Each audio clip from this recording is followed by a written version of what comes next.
Сколько участников? 42. Все, на звук включаем? Да, включаю.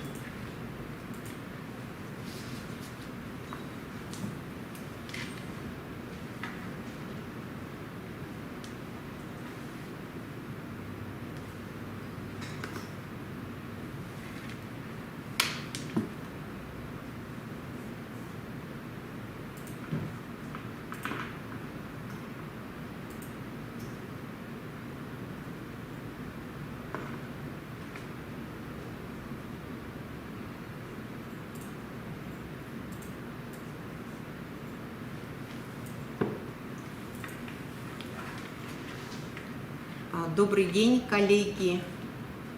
Как слышно, видно, нету ли шумов, помех? Дайте знать, можете в чате написать.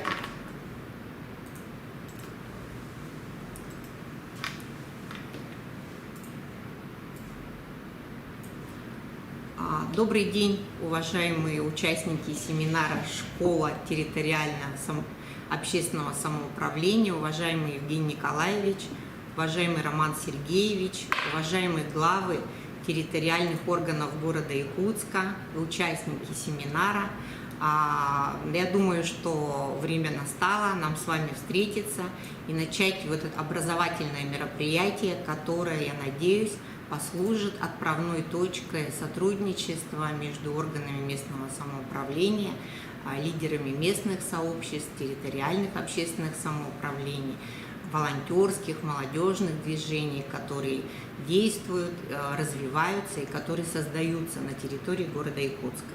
Я представляю единый ресурсный центр поддержки социально ориентированных некоммерческих организаций и развития гражданских инициатив Республики Саха-Якутия, который был создан в прошлом году по распоряжению Владимира Солодова специально для того, чтобы наша команда оказывала консультационные, образовательные, методические, информационные ресурсы, поддержку, помощь некоммерческим организациям, лидерам местных сообществ, гражданским инициативам. И еще одной нашей задачей является администрирование конкурсов. В данный момент проходит конкурс грантов главы Республики Саха-Якутия. Общественники точно знают об этом. Более 103 миллионов в этом году выделено на проекты.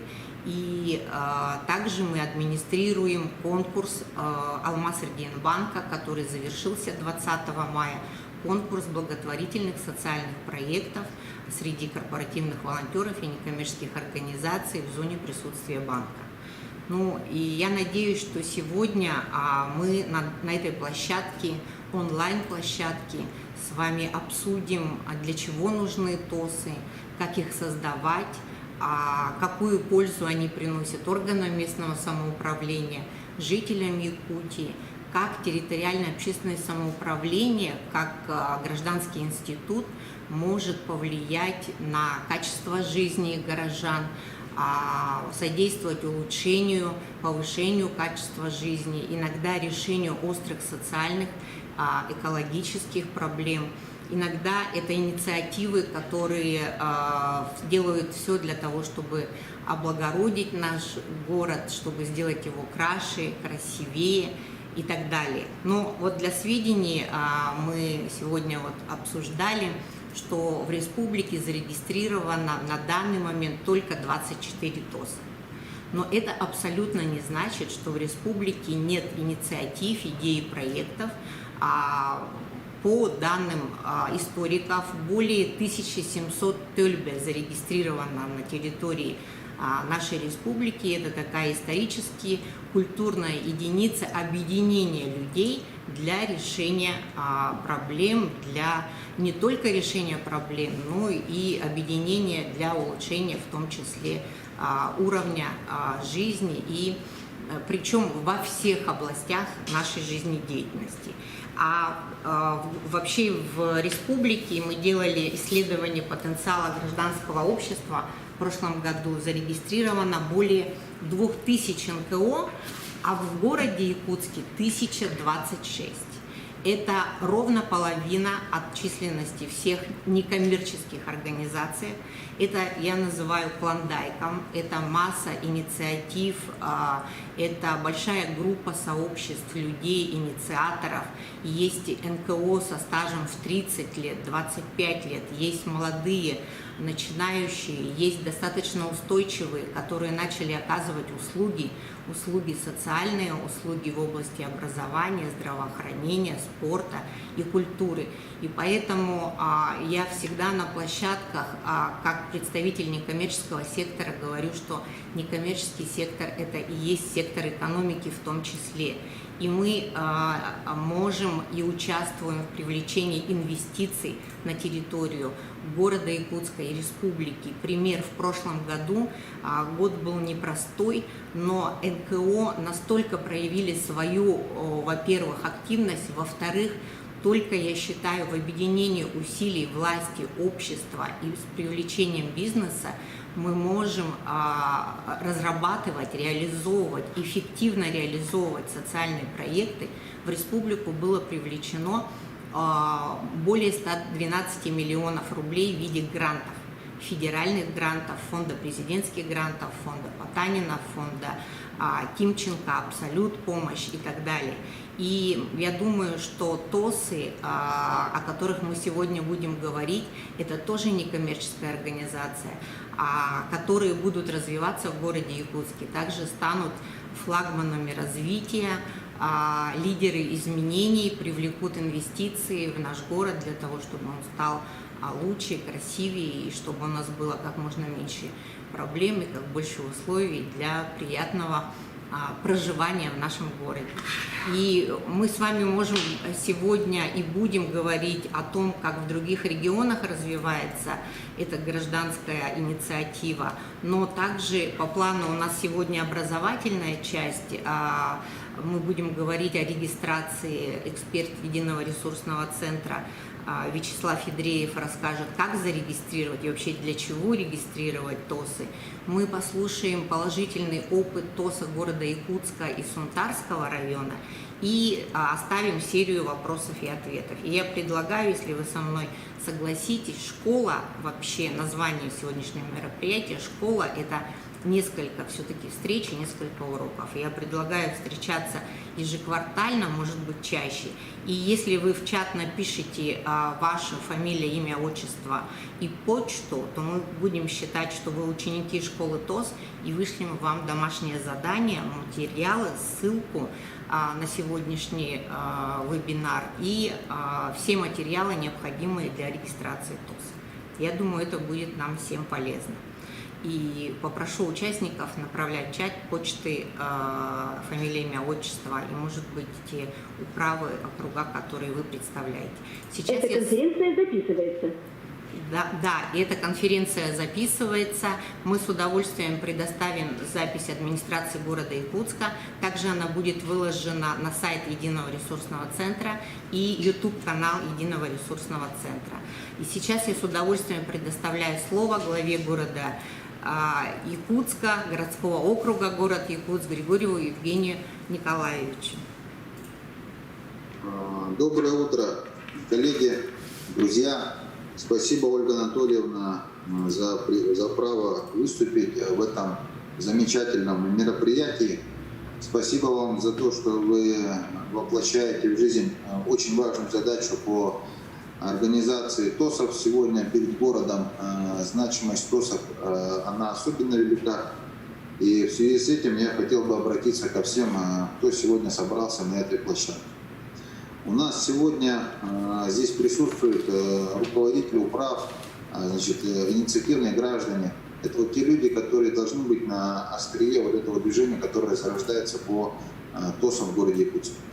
Уважаемые участники, слушатели, организаторы первого семинара школы ТОС города Якутска. Я от себя лично, от лица окружной администрации хочу вас приветствовать на этом мероприятии. Хочу пожелать вам плодотворной работы.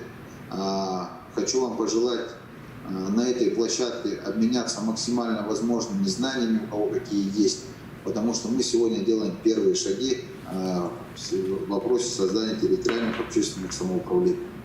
Сегодня это важно для города, потому что город у нас сегодня представлен всеразличными НПО, которые получают поддержку как от народного бюджета, как от грантов главы города, республики, ну и всеразличные гранты федерального уровня.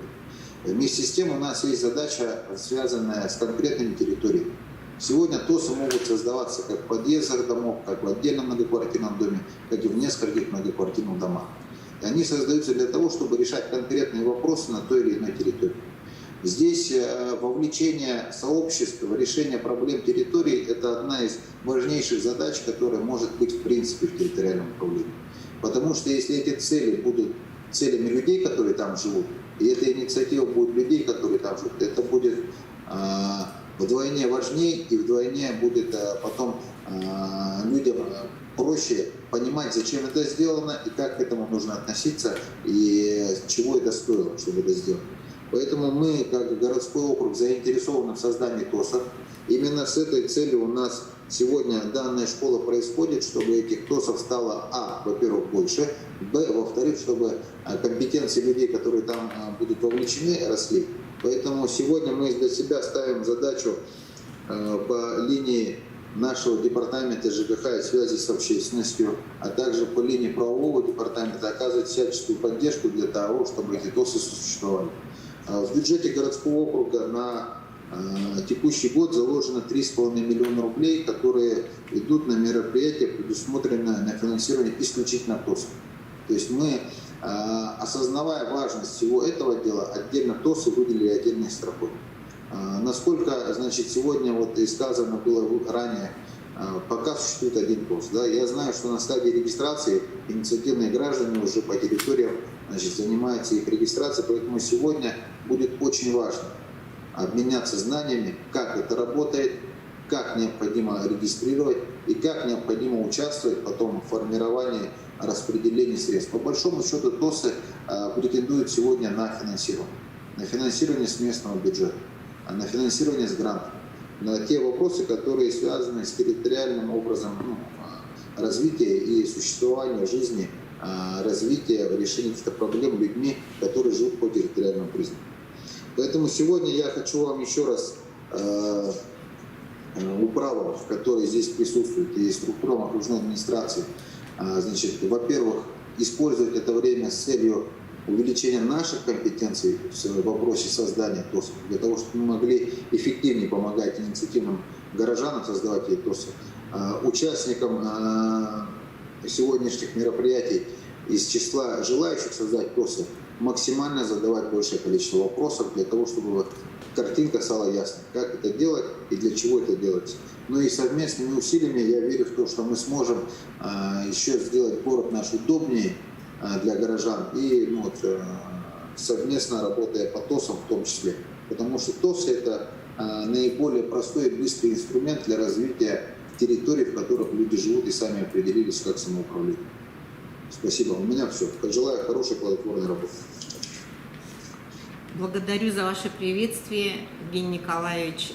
Действительно, очень хороший тон задан сегодняшней работе, и я думаю, что у нас есть все предпосылки, субъективные и объективные, для того, чтобы войти в историю как такие города, как Ульяновск, Самара, Рязань, Архангельск, в которых очень большое количество и зарегистрированных, и незарегистрированных ТОСов, и выработаны определенные меры поддержки территориальных общественных самоуправлений.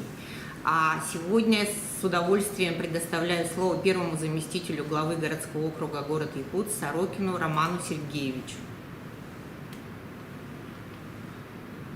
Добрый день, уважаемые участники сегодняшнего семинара, Евгений Николаевич, Ольга Анатольевна. На сегодняшний день вопрос создания территориальных общественных самоуправлений действительно стоит довольно-таки на особом месте.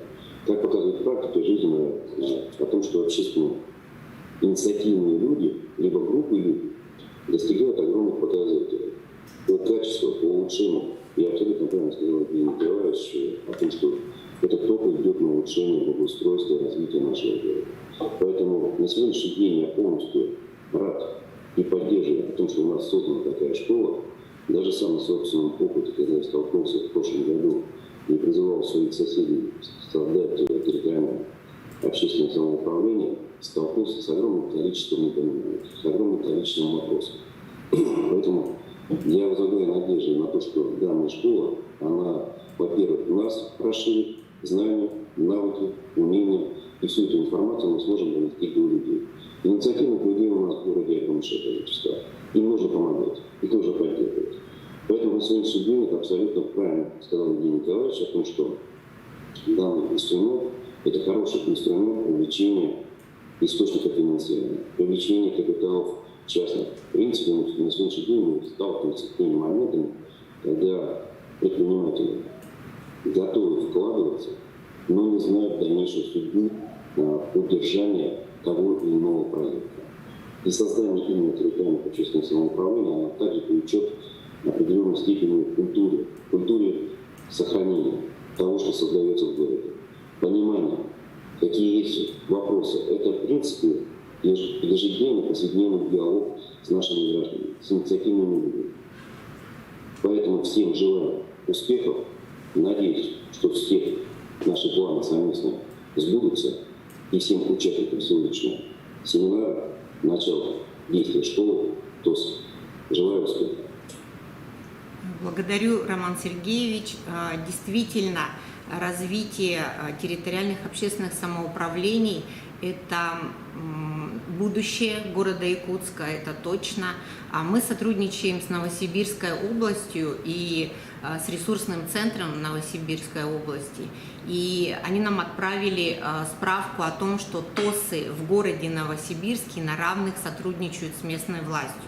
Они участвуют в проектировании, контролировании работ по благоустройству, в ремонте многоквартирных домов, придомовых территориях, в подготовке города к зиме. Также в компетенции ТОСов это дети, старшее поколение, развитие спорта, молодежное движение, взаимодействие с управляющими компаниями, организация проведения экологических акций.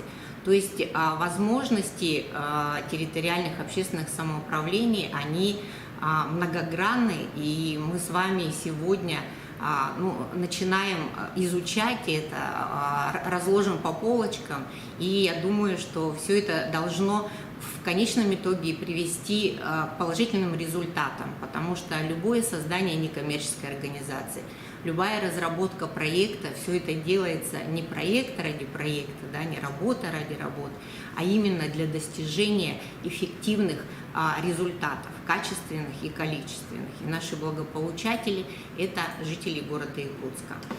Уважаемые участники семинара, сейчас, я думаю, можно перейти ко второй части, к образовательной. Хочу представить экспертов, которые курируют реализацию ТОСов в городе Якутске.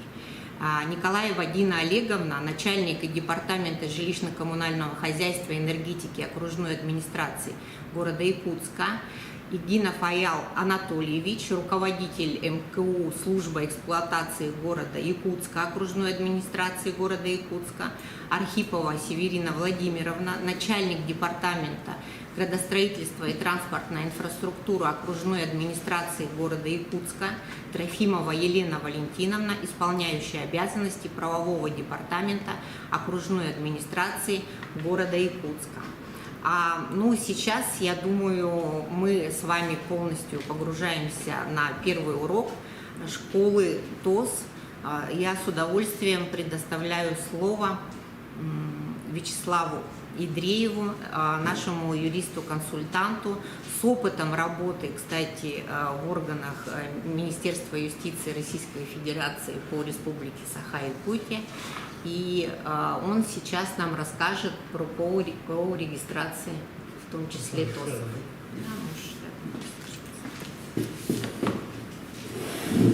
Будьте любезны, презентацию, пожалуйста, включите. Всех приветствую, уважаемые участники обучающего семинара. Меня зовут Идреев Вячеслав, как уже сообщила Ольга Анатольевна, юрист, консультант Единого ресурсного центра. И хотел бы рассказать вам, объяснить порядок регистрации процессуальный, какие нужно пройти, так сказать, круги ада, чтобы зарегистрировать свой свою территориальное общественное самоуправление в форме общественной организации. Вот. Я не вижу свои слайды. Подключите, пожалуйста.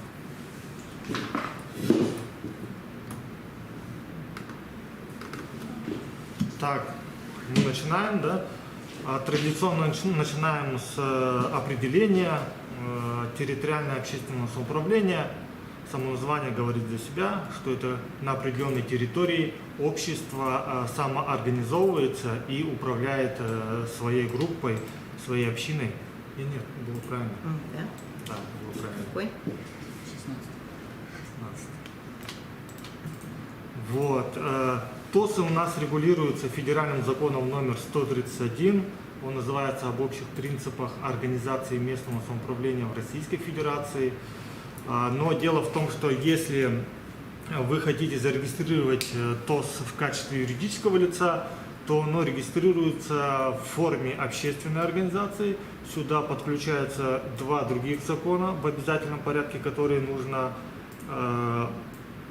предусматривать. Да? Это федеральный закон номер 7 о некоммерческих организациях и федеральный закон номер 82 об общественных объединениях.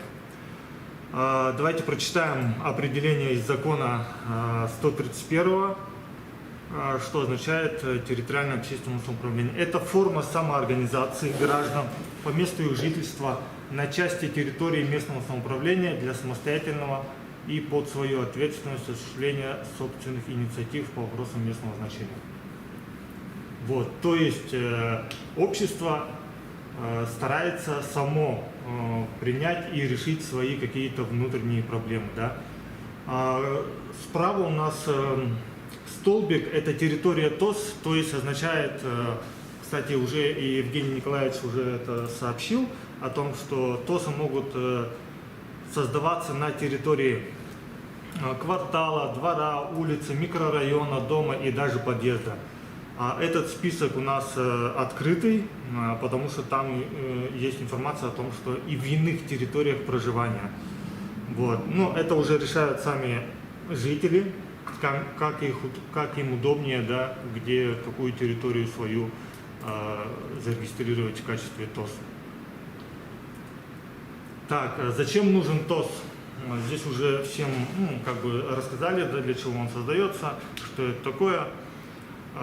ТОС нужен для того, чтобы люди, жители своей территории, могли сами решать свои какие-то личные проблемы, не личные проблемы, а проблемы местного значения, не ожидая постоянно какое-то третье лицо, либо организацию, администрацию местного самоуправления, органы местного управления, направлять им какие-либо заявления, жалобы и требовать от них каких-то решений каких-либо проблем местного значения. Жители могут самостоятельно решить вот указанные проблемы, это только примерные проблемы.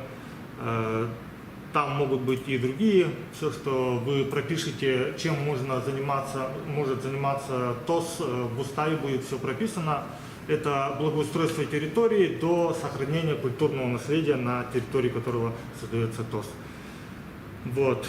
Это полезная организация для обоих сторон, и в том числе для администрации, как уже сказал Евгений Николаевич, что администрация тоже бывает даже больше заинтересована, чем местные жители, потому что им больше времени остается и не надо столько энергии тратить на какие-нибудь местные проблемы.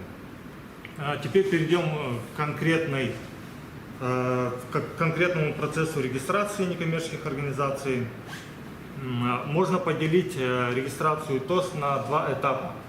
Первый этап – это регистрация ТОС в администрации, то есть на месте, да, и второй этап – это по желанию самого ТОС, если он хочет зарегистрироваться в качестве юридического лица, то в обязательном порядке нужно подать документы в Управление Министерства юстиции Российской Федерации, чтобы зарегистрироваться в качестве юридического лица. То есть ТОС обязательно должно пройти регистрацию, что в первом этапе, что во втором этапе. Только в первом этапе оно регистрируется на месте, в администрации. Если, например, это у нас какой-нибудь УЛУС, то у себя в УЛУСе оно регистрируется, а потом уже по своему желанию направляет документы в Министерство юстиции Российской Федерации по Республике Саха-Якутия. Так, перейдем к первому этапу. Здесь хотелось бы еще сказать, что у нас в практике сложилось следующий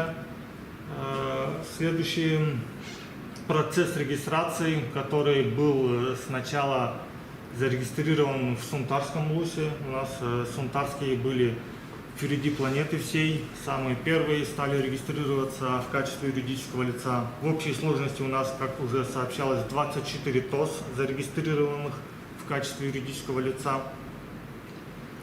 И в городе Якутске у нас зарегистрировался вот недавно, месяц-полтора назад, первый ТОС, кажется, он называется ТОС ветеранов Великой Отечественной войны.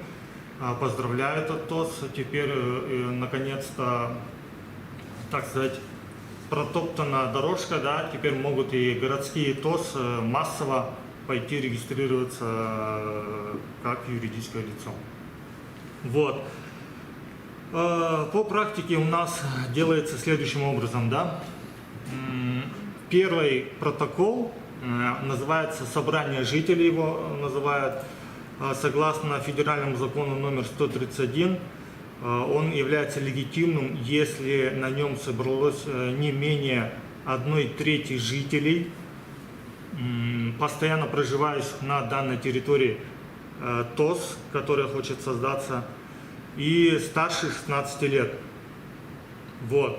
Если это 1/3 собралась, они как бы избирают на своем собрании, принимают решение о создании инициативной группы, определяют территорию ТОС, наименование ТОС, могут решать еще и другие могут проблемы решить, вопросы. Ну и самое главное, устанавливают норму представительства делегатов на учредительное собрание. То есть еще будет одно собрание, и оно будет уже называться учредительное собрание. Вот. Для чего это делается? Дело в том, что такой вот нюанс в связи с 131 законом и порядком регистрации некоммерческих организаций в качестве юридического лица был порядок следующий. Потому что с прошлого года, 25 ноября 2020 года, внесли изменения в форму заявлений. Теперь форма заявлений немного изменилась. Кто, например, регистрировался, уже, наверное, знает эту информацию. Не только как НКО, но и коммерческие организации, которые проходили регистрацию, они уже в курсе, что изменились формы заявлений. Вот, потому что эти формы заявления, они универсальные не только для некоммерческих организаций, но и для коммерческих организаций. Вот. И по старым формам заявления раньше требовалось, чтобы каждого учредителя, который присутствовал на собрании, вся информация о нем, вся персональная информация о нем включалась в это заявление, в эту форму заявления. А по порядку регистрации некоммерческой организации все люди, которые там присутствовали и которые голосовали, они относятся к учредителям. То есть все жители, которые составляют 1/3 территории ТОС, автоматически становились учредителями. Чтобы избежать вот этого вот колоссального количества внесения в заявление всех жителей, да, которые присутствовали и голосовали и автоматически стали учредителями, вот, придумали такой вот метод, как установить норму представительства, чтобы присутствовало определенное количество, например, от 3 до 10 представителей, делегатов от всего количества трети населения жителей, на территории которой создается ТОС. Вот. Создав инициативную группу, эта инициативная группа берет на себя все процессуальные действия, которые нужно, так сказать, подготовить, организовать до того, как создать и организовать учредительное собрание учредителей по созданию. То есть инициативная группа, как вы видите, обращается, например, в администрацию муниципального образования за получением информации о количестве жителей, достигших 16-летнего возраста на территории создаваемого ТОС, схему описания границ территории создаваемого ТОС, раздает листовки, разъясняющие жителям, что такое ТОС, зачем он создается, подготавливает устав ТОС, предоставляет представительный орган муниципального образования о рассмотрении предложений по границам создаваемого ТОС. Представительный орган муниципального образования в нашем случае будет являться городская дума депутатов. Вот. Устав обязательно подготавливается и является одним из обязательных органов, документом, который будет проверяться на соответствие федеральному законодательству Министерства юстиции. Так что к уставу нужно очень внимательно обратить свое внимание. И в обязательном порядке нужно, чтобы указывалось в уставе территория, на которой оно осуществляется, цели, задачи, формы, основные направления, порядок формирования, прекращения полномочий, права и обязанности органов ТОС, всех органов, которые там необходимы, порядок принятия решения, порядок приобретения имущества, порядок пользования, распоряжения указанным имуществом, финансовыми средствами, порядок прекращения осуществления ТОС. При проведении учредительного собрания, где будут уже выступать представители ТОС, представители жителей ТОС, это определенное количество жителей, от 3, например, до 10 или может быть до 15, где решают такие вопросы, что они создают ТОС, принимают, утверждают устав, избирают сразу же все органы ТОС, которые указаны в уставе. При создании все необходимо сразу их избрать. Определяет минимальный размер имущества, как он такой же, как и в коммерческом организации, уставной капитал минимум 10 тысяч, можно больше, а как бы меньше нельзя. После этого уже подают документы в администрацию местного самоуправления. В нашем случае это, наверное, окружная администрация городского округа, город Якутск. Подают документы для регистрации устава в соответствии с положением о регистрации устава ТОС. В связи с тем, что мы знаем, что один ТОС уже зарегистрировался, это ветераны Великой Отечественной войны, таким образом такое положение уже существует, и согласно этому положению порядок, он уже получается определен, и согласно этому порядку вы будете регистрироваться в администрации, в окружной администрации города Якутска. То есть какой срок принятия решения, какой орган это принимает решение, какие документы предоставляются, все в этом положении должно быть уже прописано. Вот, после регистрации этого устава вы считаетесь, ТОС считается уже зарегистрированной в качестве ТОС. И уже второй этап по желанию ТОС, по желанию самих жителей, зарегистрироваться в качестве юридического лица решается. И если принято решение о регистрации ТОС в качестве юридического лица, необходимо уже подготавливать весь пакет документов и подавать в управление Министерства юстиции Российской Федерации по Республике Саха-Якутия, который находится по адресу город Якутск, улица Амосова, 18. В данный момент управление Министерства юстиции России по Республике Саха-Якутия не осуществляет личный прием, поэтому есть два способа подачи документов. Осталось два способа подачи документов. Это в бумажной форме подаются документы. Если вы решили в бумажной форме подавать документы, то подаются через почту России, например. Для этого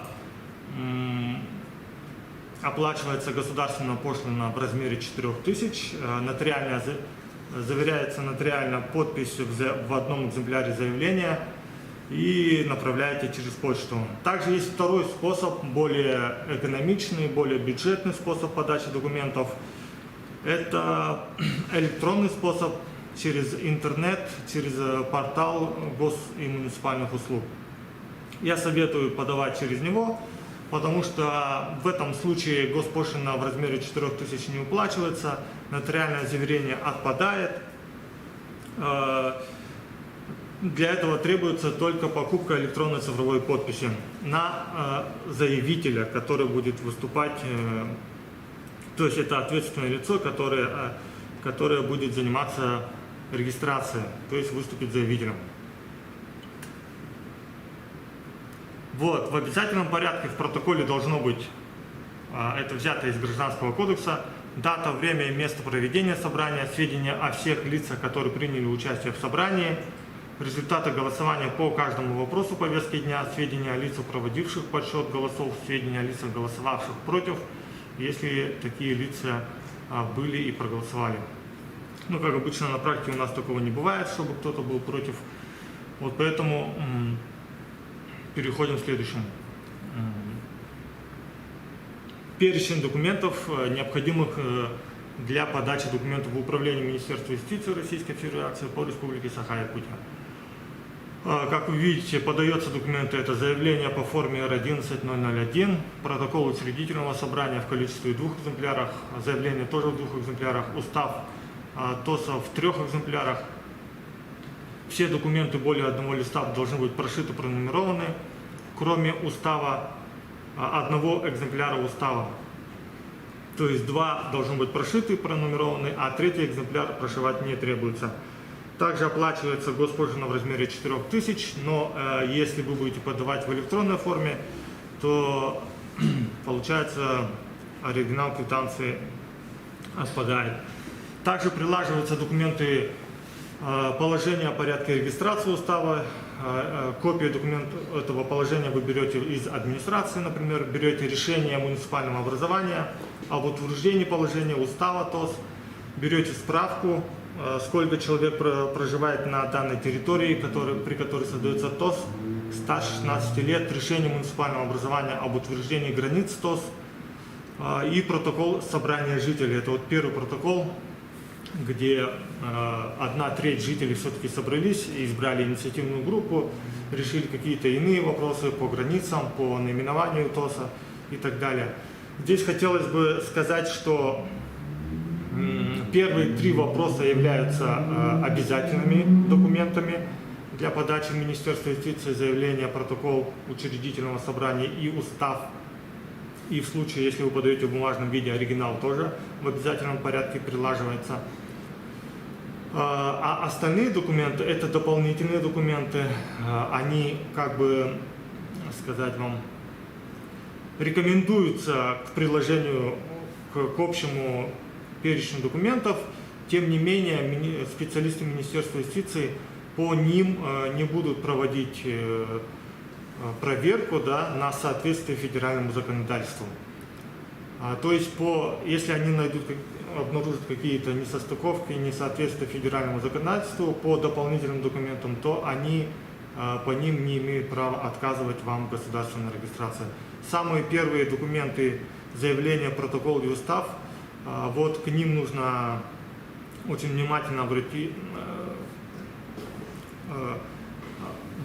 их составить, внимательно их оформить, и по ним обычно специалисты Министерства юстиции и отказывают в государственной регистрации.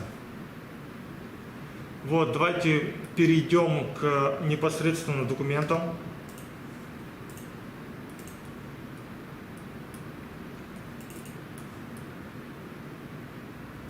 Так, я уже должен был открыть какие-то документы. Сейчас, секундочку. Давайте посмотрим протокол общего собрания учредителей местной общественной организации, территориального общественного самоуправления, свое определенное наименование, городского округа или города Якутска, Республики Саха-Якутия. Ну, примерно у нас на практике вот так и называются все ТОСы, потому что в соответствии с федеральным законом об общественных объединениях в обязательном порядке нужно указывать форму некоммерческой организации, форма у вас будет общественная организация, а также территориальное общественное самоуправление тоже относится к форме некоммерческой организации. И обязательно указывается территориальность. Вот, к территории относится вот слово «местная», потому что ТОСы бывают, создаются только как местные, они не могут быть региональными, не могут быть межрегиональными и тем более общероссийскими. Вот поэтому для ТОСов всегда они создаются только как местные общественные организации и с определенной территорию. Обычно, если это улус, то указывается, например, какой-то наследник какого-то улуса Республики Саха-Якутия. Вот, как мы видим, обязательно указывается дата, обязательно указывается место проведения собрания. Это город Якутск в нашем случае, скорее всего, будет. Возможно, там, я не знаю, село Тулагина, Сырдах, поселок Ангалас и так далее. Указываете время присутствующих учредителей. Это у нас те самые делегаты, которые были избраны на собрании жителей. Не видно, да?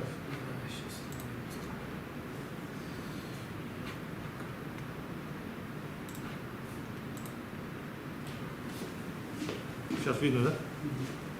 Вот, перейдем опять к протоколу общего собрания учредителей местного общественного самоуправления.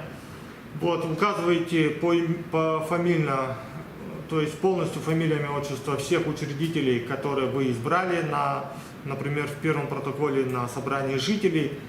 Указываете ниже норму делегатов, согласно которому вы избрали этих делегатов, то есть фамилию, отчество каждого делегата, какое количество жителей они представляют на этом собрании. И переходим к повестке дня. В обязательном порядке все эти 8 вопросов, они обязательны для того, чтобы создать ТОС и пройти регистрацию в Министерстве юстиции. Это, во-первых, избирает председателя секретаря, ответственное лицо за подсчет. Вторым вопросом обычно учреждают либо создают саму организацию. Третьим вопросом утверждает устав, как обычно. Избирают все органы. В нашем случае, например, члена правления, председателя, ревизора. Это 4, 5 и 6 вопросы. 7 вопросом, этот вопрос обязательный. Многие часто спрашивают, обязательно ли данный вопрос. Определение порядка, размера, способов и сроков образования имущества ТОС. Как я уже сказал, минимальный размер имущества 10 тысяч, как и уставной капитал у коммерческих организаций.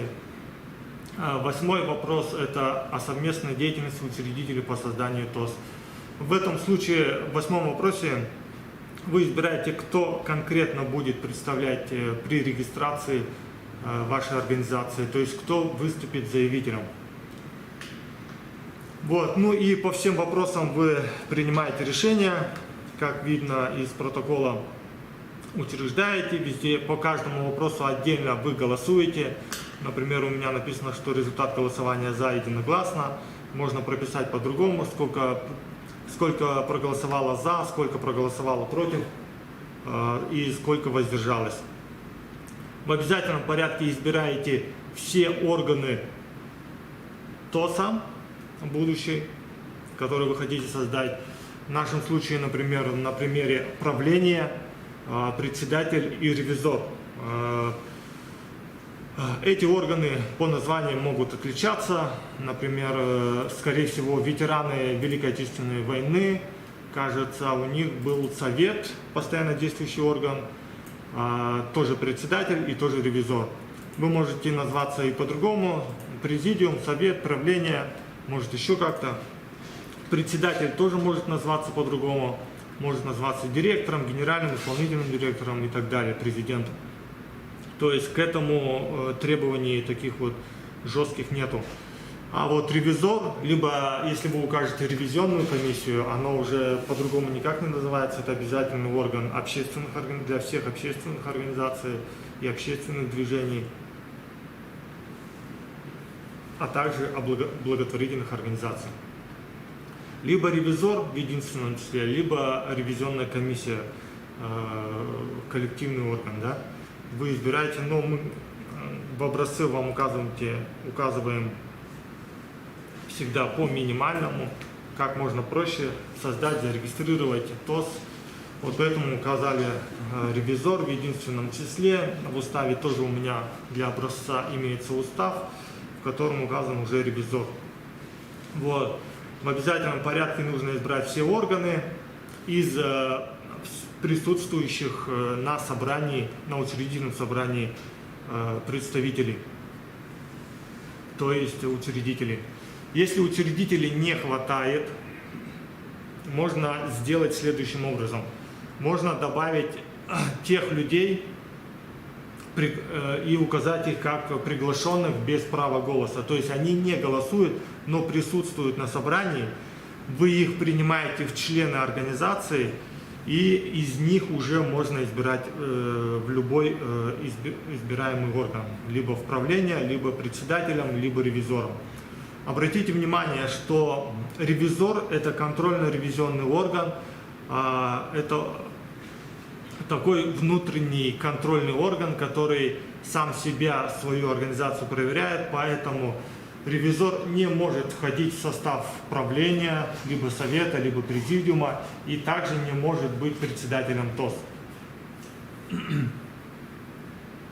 Также есть маленький нюанс, хочу обратить большое внимание на этот нюанс, который часто совершают, когда первый раз регистрируются любые некоммерческие организации, которые создают общественную организацию, общественное движение.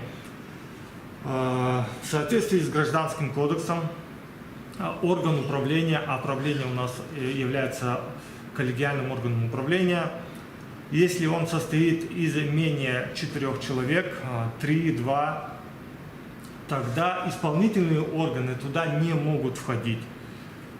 Исполнительным органом у нас является председатель ТОС. Председатель ТОС является единоличным исполнительным органом, поэтому если количественный состав правления является менее 4, он не может быть членом правления, входить в состав правления.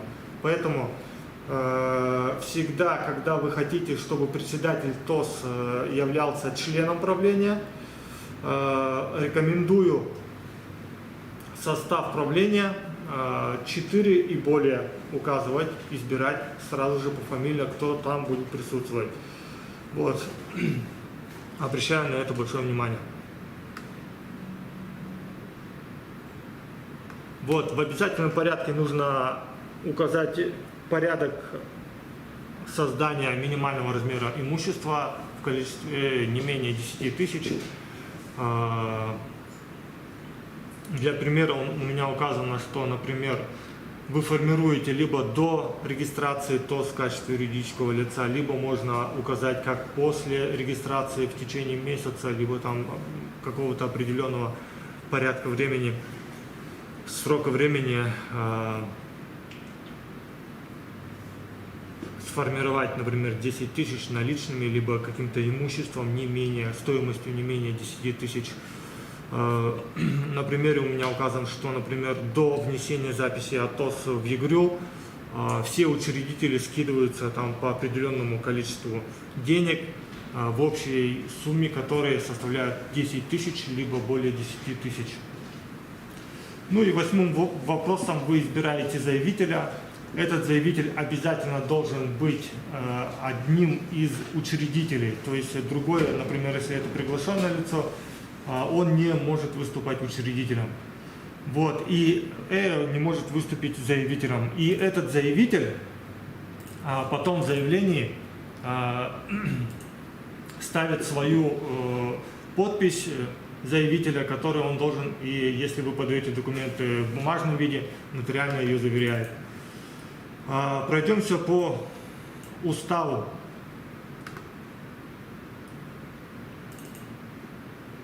а демонстрация экрана остановлена. Опять не показывает, да?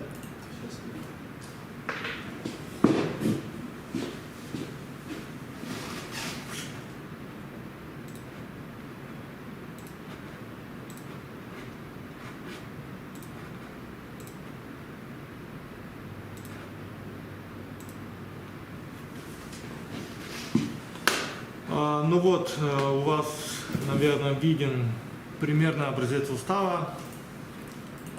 Как я рассказывал, у нас данная практика регистрации, процесса регистрации ТОС взята с первой регистрации, которые регистрировались сунтарские ТОС. Мы у них взяли эти все образцы документов. Вот, и до сих пор используются, ну, маленечко уже, наверное, изменились с течением времени, да, но тем не менее основной текст тех первых устава, протокола, он оставлен, и он выглядит примерно вот таким образом. Титульный лист указывается в обязательном порядке, полное наименование, потом идет общие положения. В обязательном порядке нужно указать территорию деятельности для всех общественных организаций относятся. И обычно указывают все, то есть всю территорию, всю границу создаваемой ТОС. Это, например, улица такая-то, дома такие-то, улица следующая такая-то, улица следующая такая-то, с домами такими-то, такими-то. Вплоть до всех домов, которые находятся на данной территории. Вот такая вот практика. Тем не менее, я думаю, можно указать, возможно, попробовать зарегистрировать, указав в уставе, например, определенный квартал. Если этот квартал уже является территорией, создаваемой будущей ТОС. Также в уставе обязательно указывается полное наименование, сокращенное наименование, адрес организации, то есть не адрес, а местонахождение некоммерческой организации. И вам советую указывать именно вот здесь, вот, например, пункт 1.11, не адрес организации, а именно местонахождение. Делается для того, чтобы в последующем, если у вас будет изменяться адрес организации, то не вносить изменения в устав, так как в уставе должно быть всегда содержаться актуальные сведения. В обязательном порядке в уставе должно быть прописано цели, задачи, формы осуществления деятельности, основные направления деятельности, предмет деятельности, туда входят виды деятельности, чем будет заниматься ТОС. Ну и тут уже у меня прописано, как на практике прописывают цели и задачи и основные направления своей деятельности, чем будут заниматься ТОС.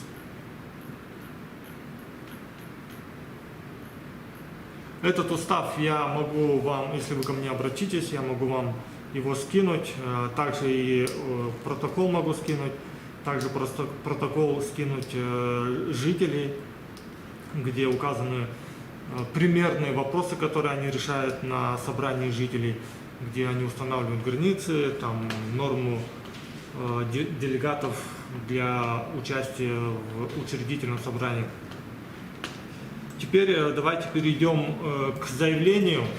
И здесь я хотел бы вам посоветовать использовать специальную программу, которую вы можете скачать из сайта, как он называется, GNIFTS, что ли там. Ну, ссылку наш айтишник сейчас вам скинет, по которой вы можете зайти и самостоятельно его скачать.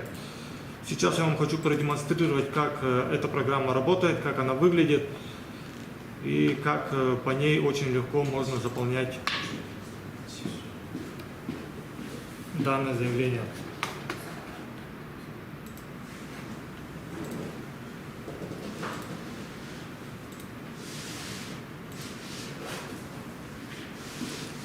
Вот, например, мы зашли в эту программу. нам предоставляют выбор, какую форму заявления нам необходимо заполнить, так как форм заявления бывает несколько. В нашем случае при создании нам нужно выбрать именно форму R11001. Мы ее выбираем, и нам открывается следующее поле.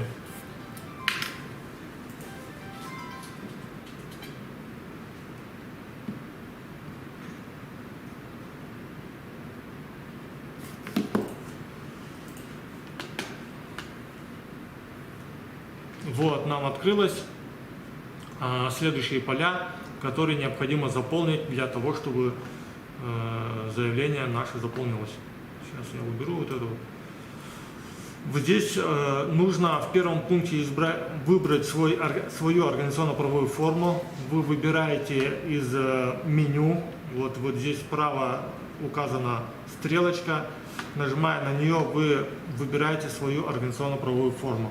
Например, в нашем случае это общественная организация. Начинаю вбивать организационно-правовую форму. Ёлки. Клавиатура не работает.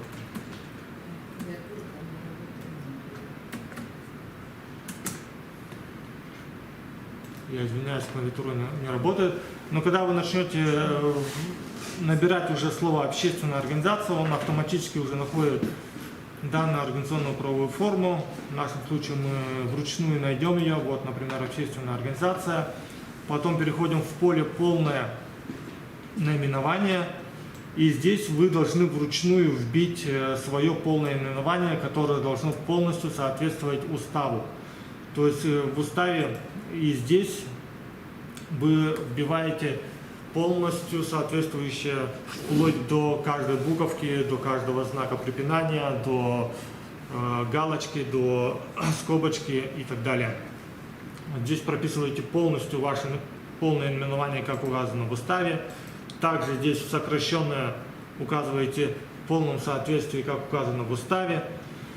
Второй пункт у нас означает, что сведения о наличии у юридического лица наименования на языках народов Российской Федерации или на иностранных языках.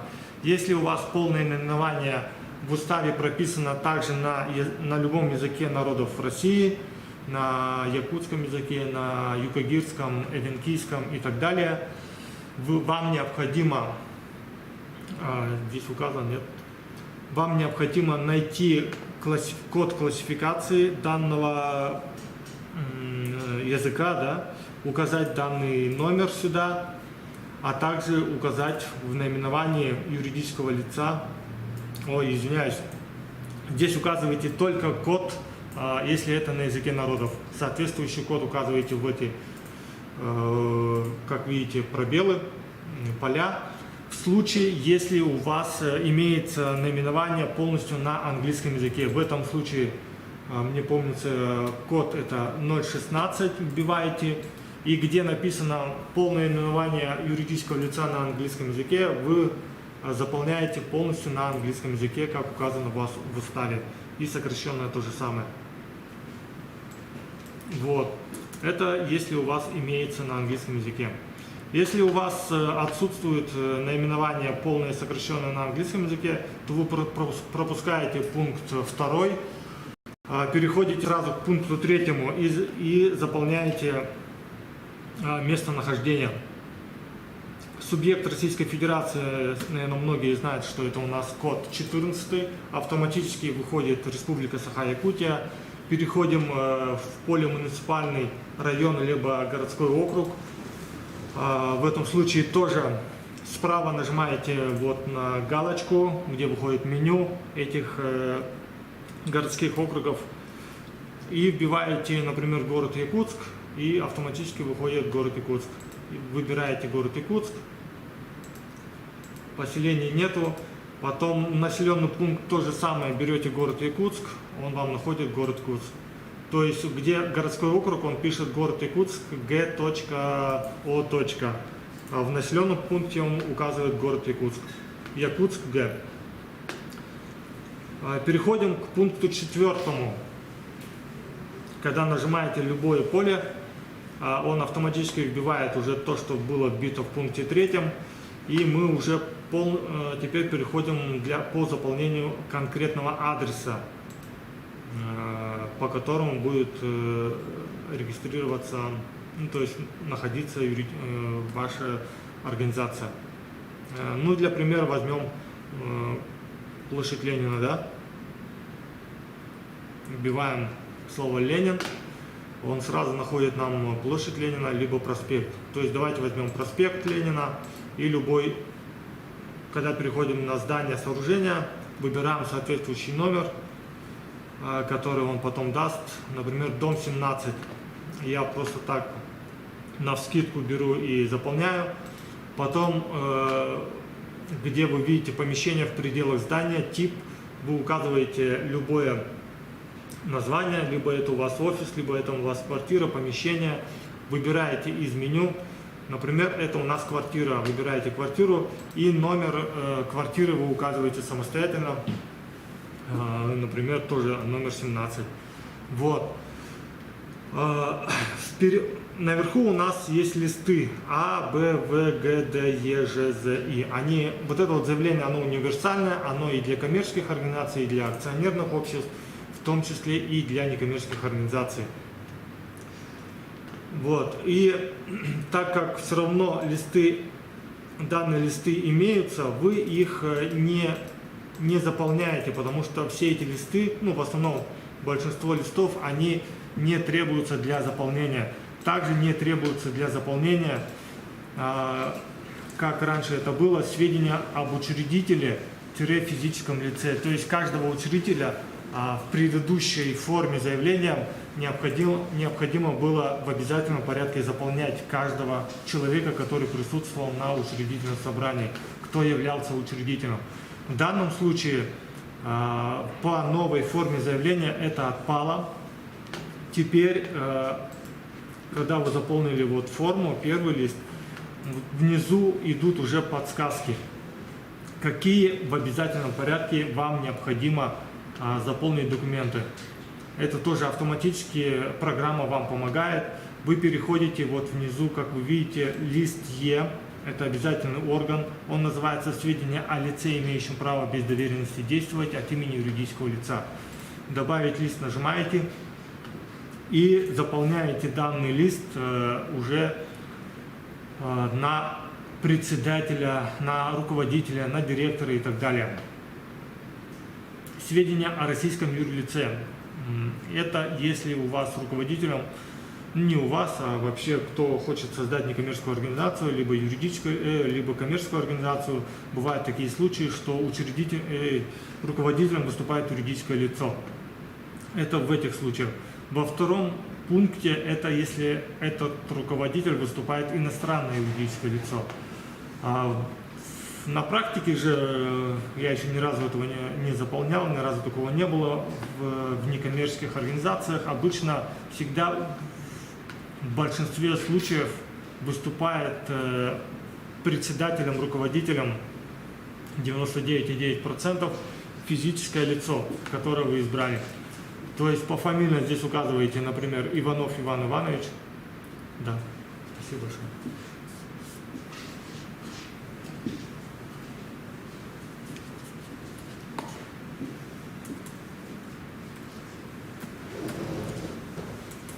Я извиняюсь, у нас клавиатура не работает.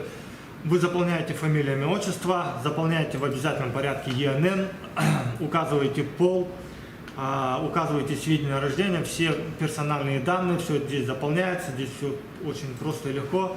Указываете должность, в соответствии с уставом обязательно указываете не профессию какую-нибудь, да, этого физического лица, не врач, не доктор, там, не кто-либо еще, а именно вот либо председатель, либо директор, который указан по уставу. ОГР-НИП вы его не заполняете в большинстве случаев. Это если данное лицо, данный руководитель является индивидуальным предпринимателем. В этом случае вы заполняете данный пункт ОГР-НИП. Вот. В связи с тем, что я не заполнил до конца все эти поля, которые необходимо заполнять по программе. Вот мне программа дает информацию о том, что определенные поля необходимо заполнить, они обязательны для заполнения, и вот такая вот подсказка выходит. Когда вы заполните все вот эти вот поля листа Е, вы переходите в лист Ж, добавляете лист и указываете свои акведы. Данный лист Ж тоже обязательно для заполнения. Вы выбираете самостоятельно свой вид экономической деятельности. Этот аквед вы можете взять в интернете, самостоятельно выбираете его. На практике, например, когда в моем случае обращались и по созданию ТОС, обычно выбирают универсальный аквед 94-99. Некоторые выбирают тут еще дополнительные какие-нибудь коды вида экономической деятельности. Обратите внимание, что коды экономической деятельности, видов экономической деятельности вы должны указывать не менее 4-значных кодов. Например, вот 94-99 состоит из 4 знаков. Можно больше, из 5 и 6, меньше нельзя. Например, 3-2 коды не разрешаются. И, скорее всего, такая подсказка и выйдет, что лист Ж не до конца заполнен. Да, при работе с кодами аквед выполнены следующие ошибки. Добавляемый код имеет недостаточное количество знаков.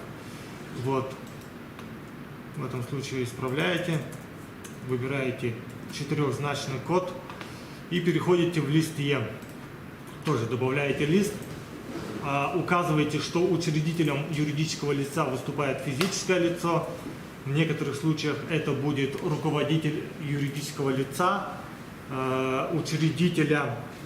Это означает, что, например, если ТОС создает какая-нибудь общественная организация, выступает учредителем в лице, там, я не знаю, председателя Иванова Ивана Ивановича, тогда в данном случае лист И указывается пункт 2 и указывается сведения о юридическом лице, от которого выступает этот руководитель, да, какая-нибудь общественная организация, и сведения о заявителе. Ну, в большинстве случаев всегда ставится единичка, что учредителем выступает физическое лицо. И с 3-го пункта то же самое заполняется на этого заявителя. В протоколе вы уже указали, кто будет являться ответственным заявителем, поэтому здесь вы указываете именно это лицо, которое указали в протоколе. И заполняются те же самые поля, которые указывались в протоколе. После этого вы нажимаете на печать, на выгрузку.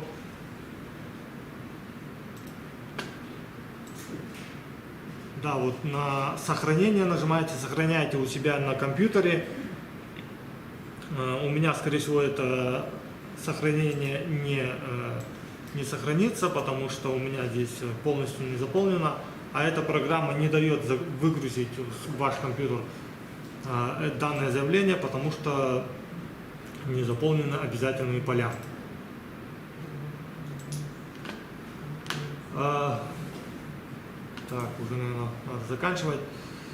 Если есть вопросы, я попробую на них ответить сейчас, либо если я не смогу ответить какие-нибудь такие каверзные вопросы, я могу, если вы оставите свой номер телефона, дозвониться потом конфиденциально по номеру телефона и дать вам соответствующий ответ, информацию.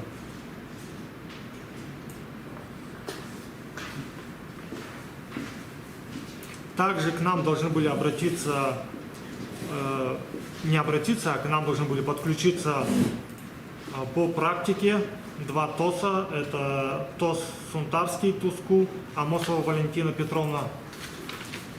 Подключилась ли она? Да. И городской ТОС ветеранам Великой Отечественной войны, который уже неоднократно, да, председатель Андросов Алексей Ревович. Ну что, уважаемые участники школы ТОС, я благодарю, Вячеслав, тебя. Надеюсь, это не будут круги ада, как вы сказали в самом начале. Я думаю, что мы стоим на пороге действительно развития таких гражданских институтов, как ТОС. И действительно, сейчас у нас была теория, но теория, основанная на практике в том числе, потому что единый ресурсный центр – это в том числе, как я вначале сказала, и консультационный центр. И в чате мы указали все наши координаты.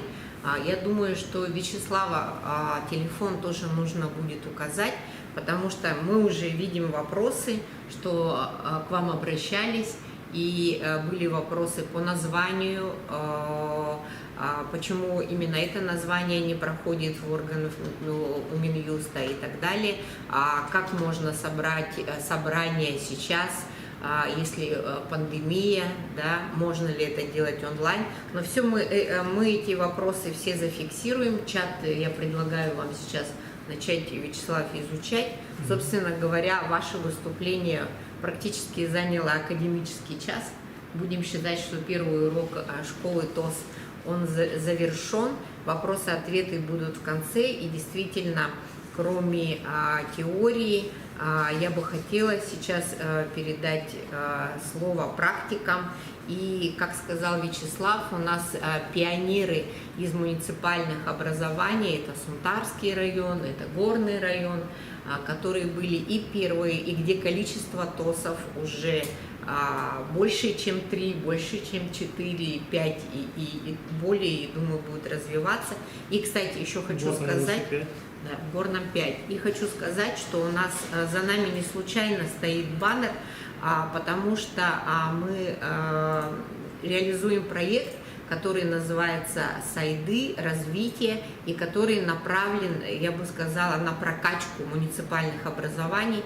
И уже было проведено ряд зональных форумов: Горный, Сунтарский, впереди у нас Хангаласский, Мегино-Кангаласский, Намский районы. И, может быть, у нас родится сегодня идея сделать такой форум в городе Якутске, потому что 2 года назад, кстати, очень успешно мы проводили слет общественных советов управ города Якутска. И на этом слете родились проекты, которые нашли своих наставников и которые, я точно знаю, были реализованы, реализуются сейчас, получили гранты различного рода ресурсы и так далее. Поэтому я думаю, эту историю можно продолжать. Я с удовольствием передаю слово Валентине Петровне Амосовой. Вы подключились к нам, Валентина Петровна? Надо микрофон. Мы ее не видим пока. Я думаю, что подключится. Сейчас мы на нее выйдем.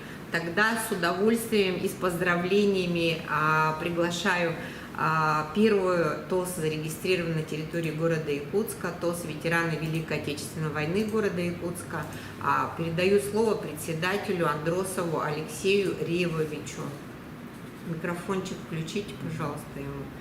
Где-то в пределах 7-8 минут.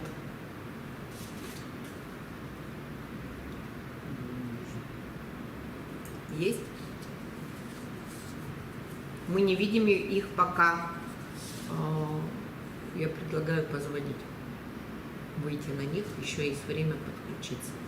Хорошо? Хорошо. Да. Надо сейчас будет с ними связаться. Так, ну что, тогда я думаю, что мы прямо сейчас можем пока перейти к вопросам-ответам, пока идет подключение. Да.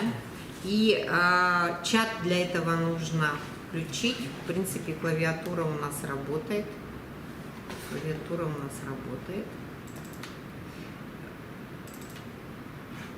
Вот, уважаемые участники сегодняшнего мероприятия, еще раз напоминаю, что было бы неплохо, если бы вы указали ваши фамилия, имя, отчество, название либо инициативной группы, либо управы округа и почту, на которую мы будем, кроме того, что высылать материалы, о которых говорил сегодня Вячеслав, и запись этого семинара, но и некие домашние задания, которые вам помогут в разработке. Ну и вообще, самое главное, при создании новой юридической организации, некоммерческой организации, в том числе ТОСов, очень важна мотивация. Да? Для чего мы это делаем? Какой свет в конце тоннеля мы хотим увидеть?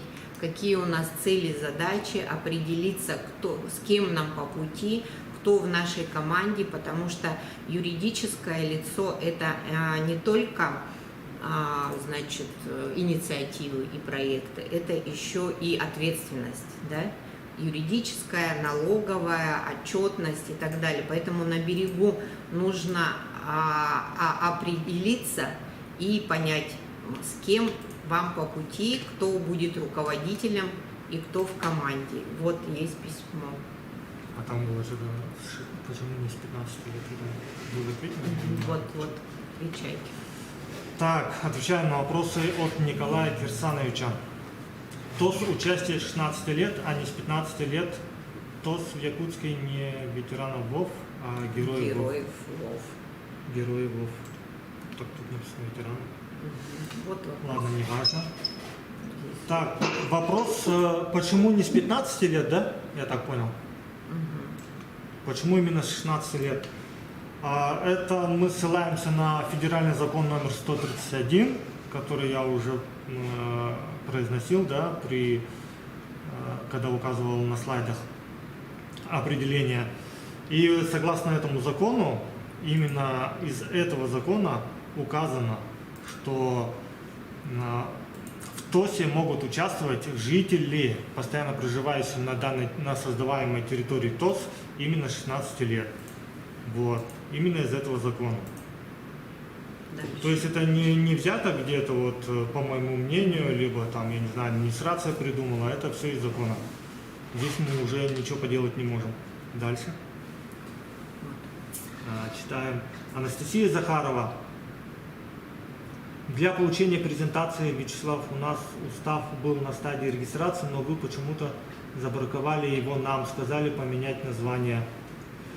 Да, вполне возможно, часто такие ошибки совершают. Например, если вы указали,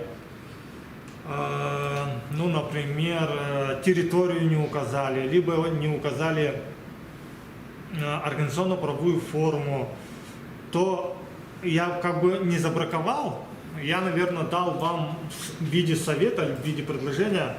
Хочу повторить, что мы не являемся каким-нибудь государственным органом.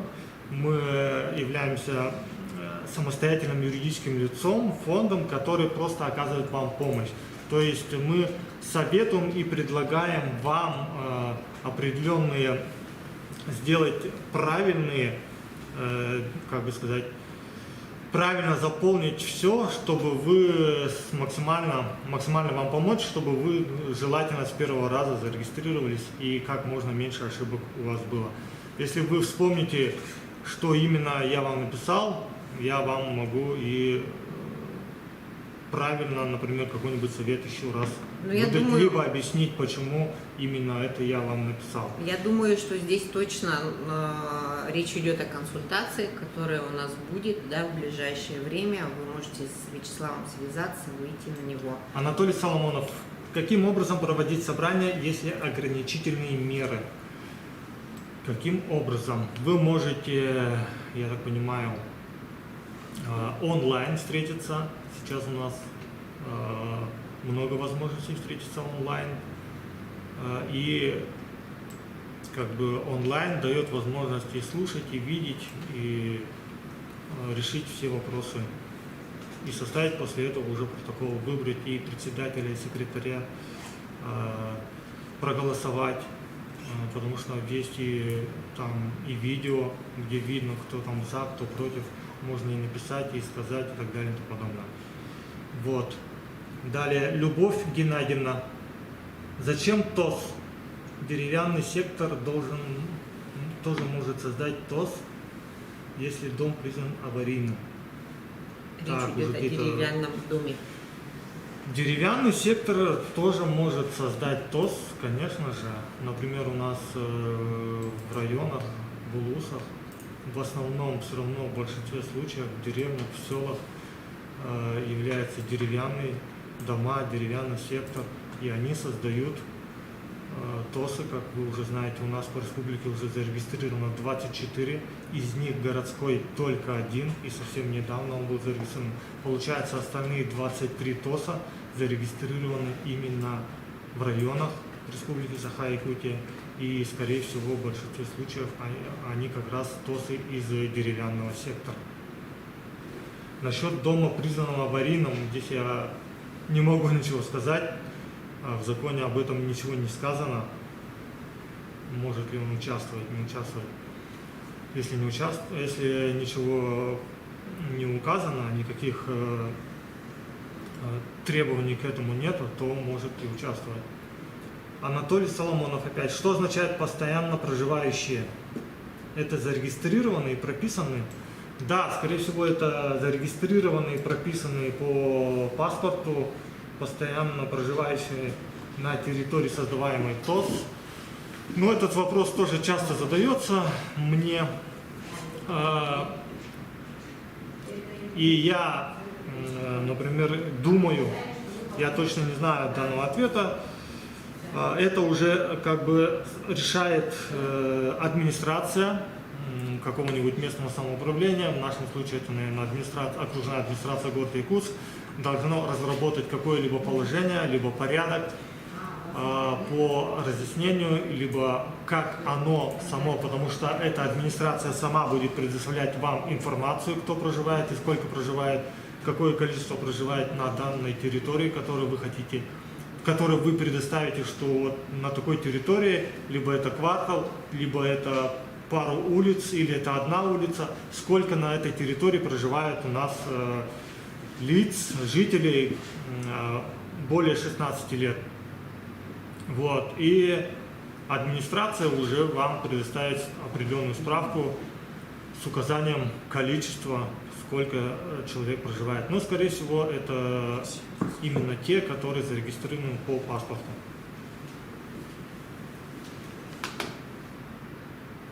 Так, идем дальше. Как с вами связаться?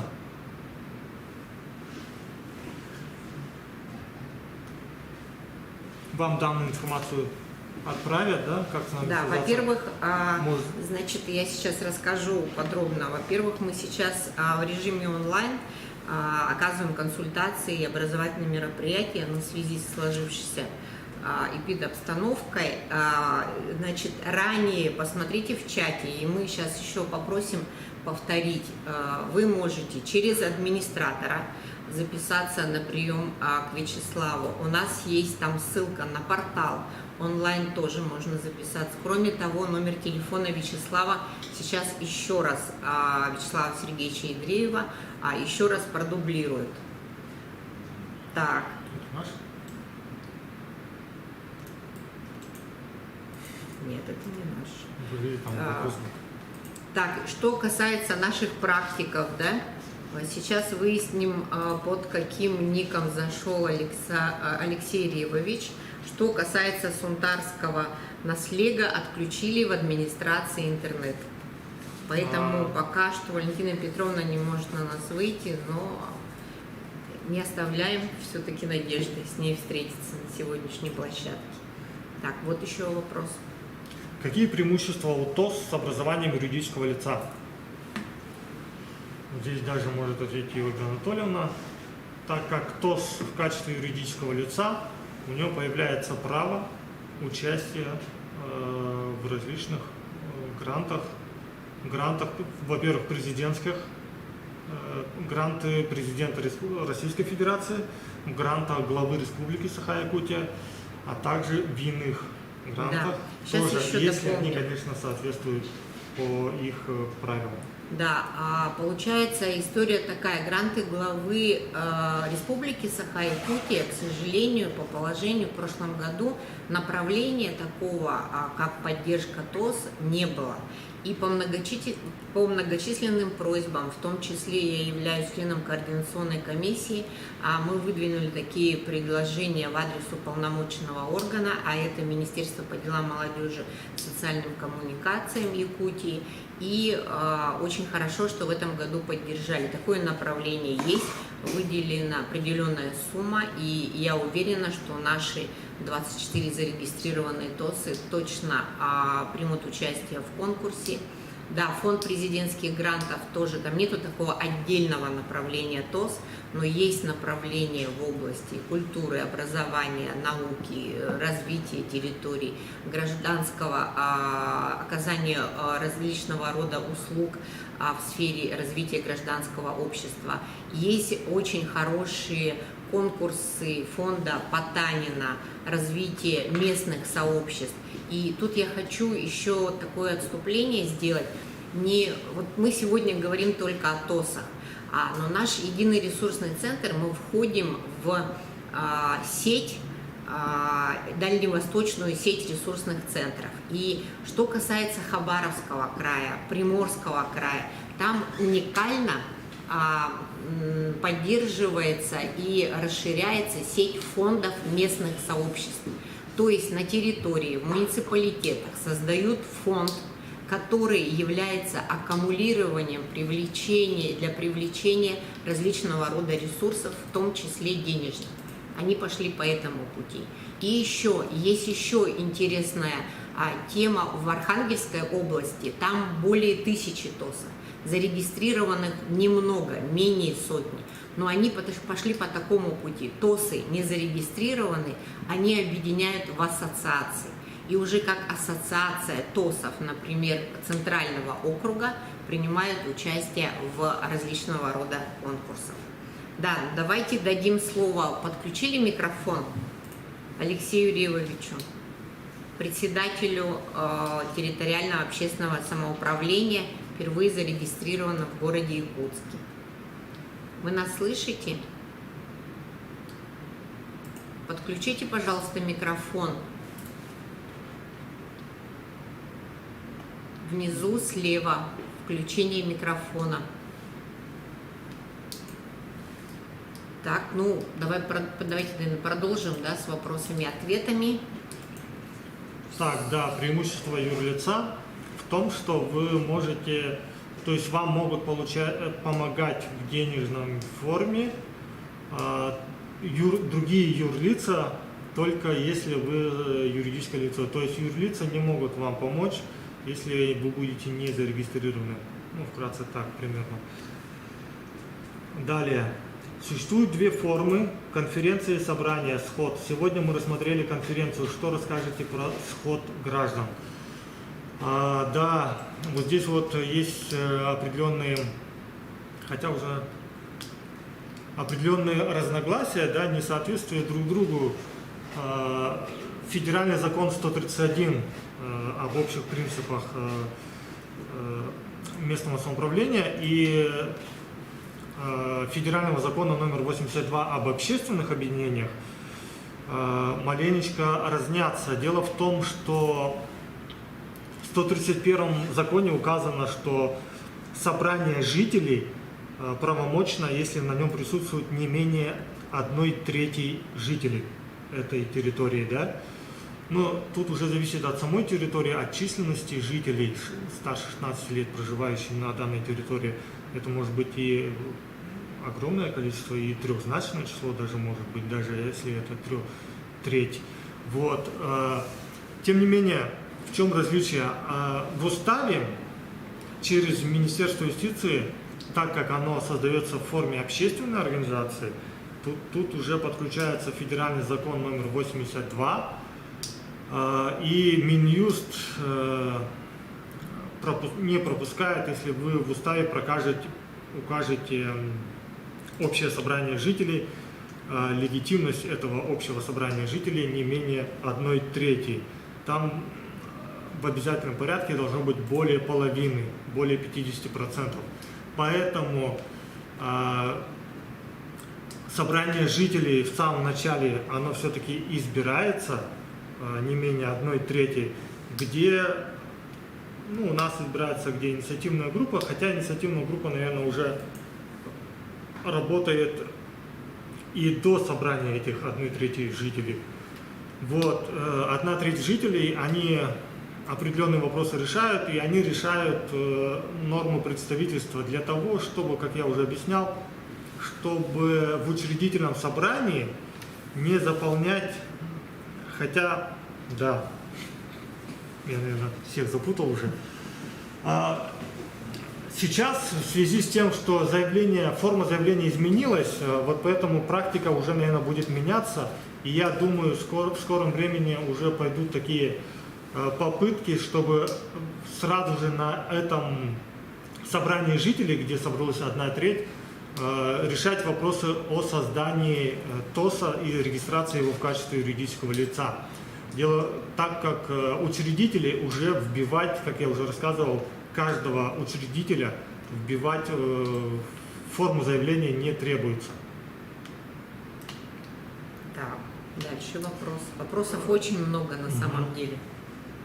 Возможно ли руководство ТОС руководитель коммерческой организации, который не проживает на территории ТОС?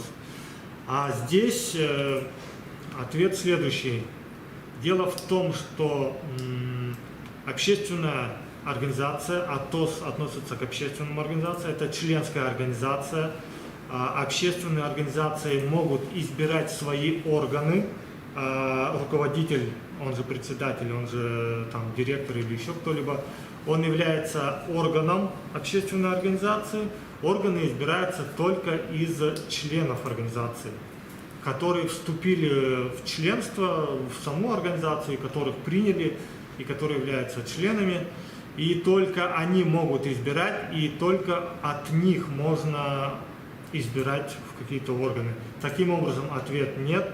Если он не проживает на данной территории, он не может быть членом определенного ТОС, таким образом не может быть избран председателем ТОС. Да, нам уже пересылают уставы, это очень хорошо.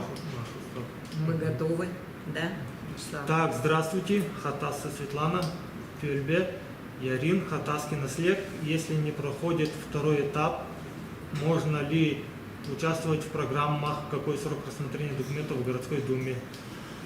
Это уже вопросы к экспертам, которые, да, и вообще к экспертам в администрации города Якутска, вышеперечисленных в первой части, когда мы говорили. И еще здесь есть, был вопрос, может ли без юрлица участвовать в конкурсах на гранты ТОС.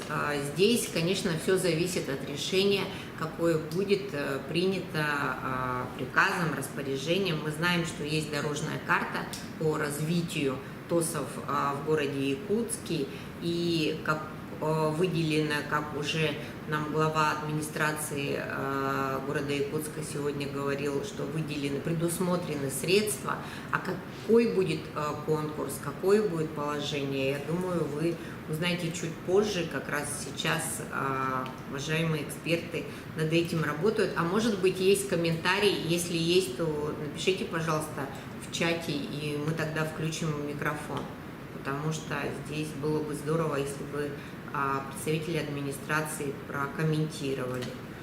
Можно, да? Да. Так. Дорогие участники, добрый день. Добрый день. Меня зовут Николаева Дина Олеговна, я начальник департамента жилищно-коммунального хозяйства и энергетики окружной администрации города Якутска.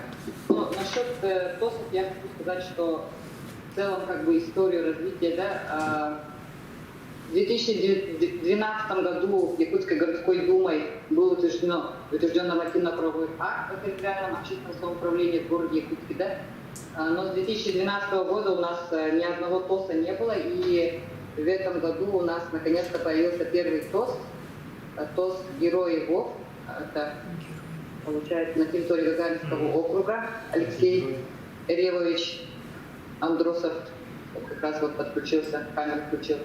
Так, и сейчас, в прошлом году мы разработали план мероприятий, дорожную карту. Также разработали муниципальную программу, по которой у нас выделяется 3,5 миллиона. Из них 3 миллиона это у нас получается конкретно для ТОСов, а 500 рублей у нас на конкурс по озеленению должно идти.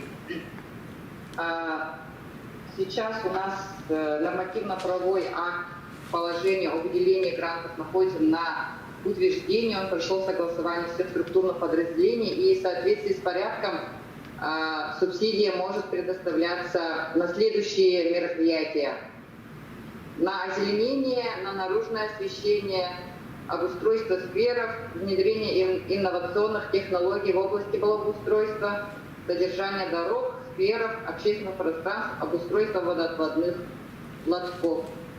На этой неделе, получается, у нас порядок выйдет, и мы планируем в начале июня, то есть в первой или в первой декаде, либо в середине июня объявить конкурс уже на право получения субсидии, гранта в виде субсидии для территориальных общественных самоуправлений. И прием заявок там будет около 30 дней. Вот. Но что хочу сказать, я знаю, что как раз зарегистрировать ТОС очень сложно, да, и вот этот административный барьер нужно как-то нам нашим ТОСам помочь в регистрации, потому что, как показала практика, то 2 года регистрировали ТОС Герои ВОС, но это, конечно, никуда не идет. Нужно нам как-то этот срок сократить, чтобы было, не знаю, там, до 4 месяцев, либо там до 3 месяцев все эти процедуры, если это возможно.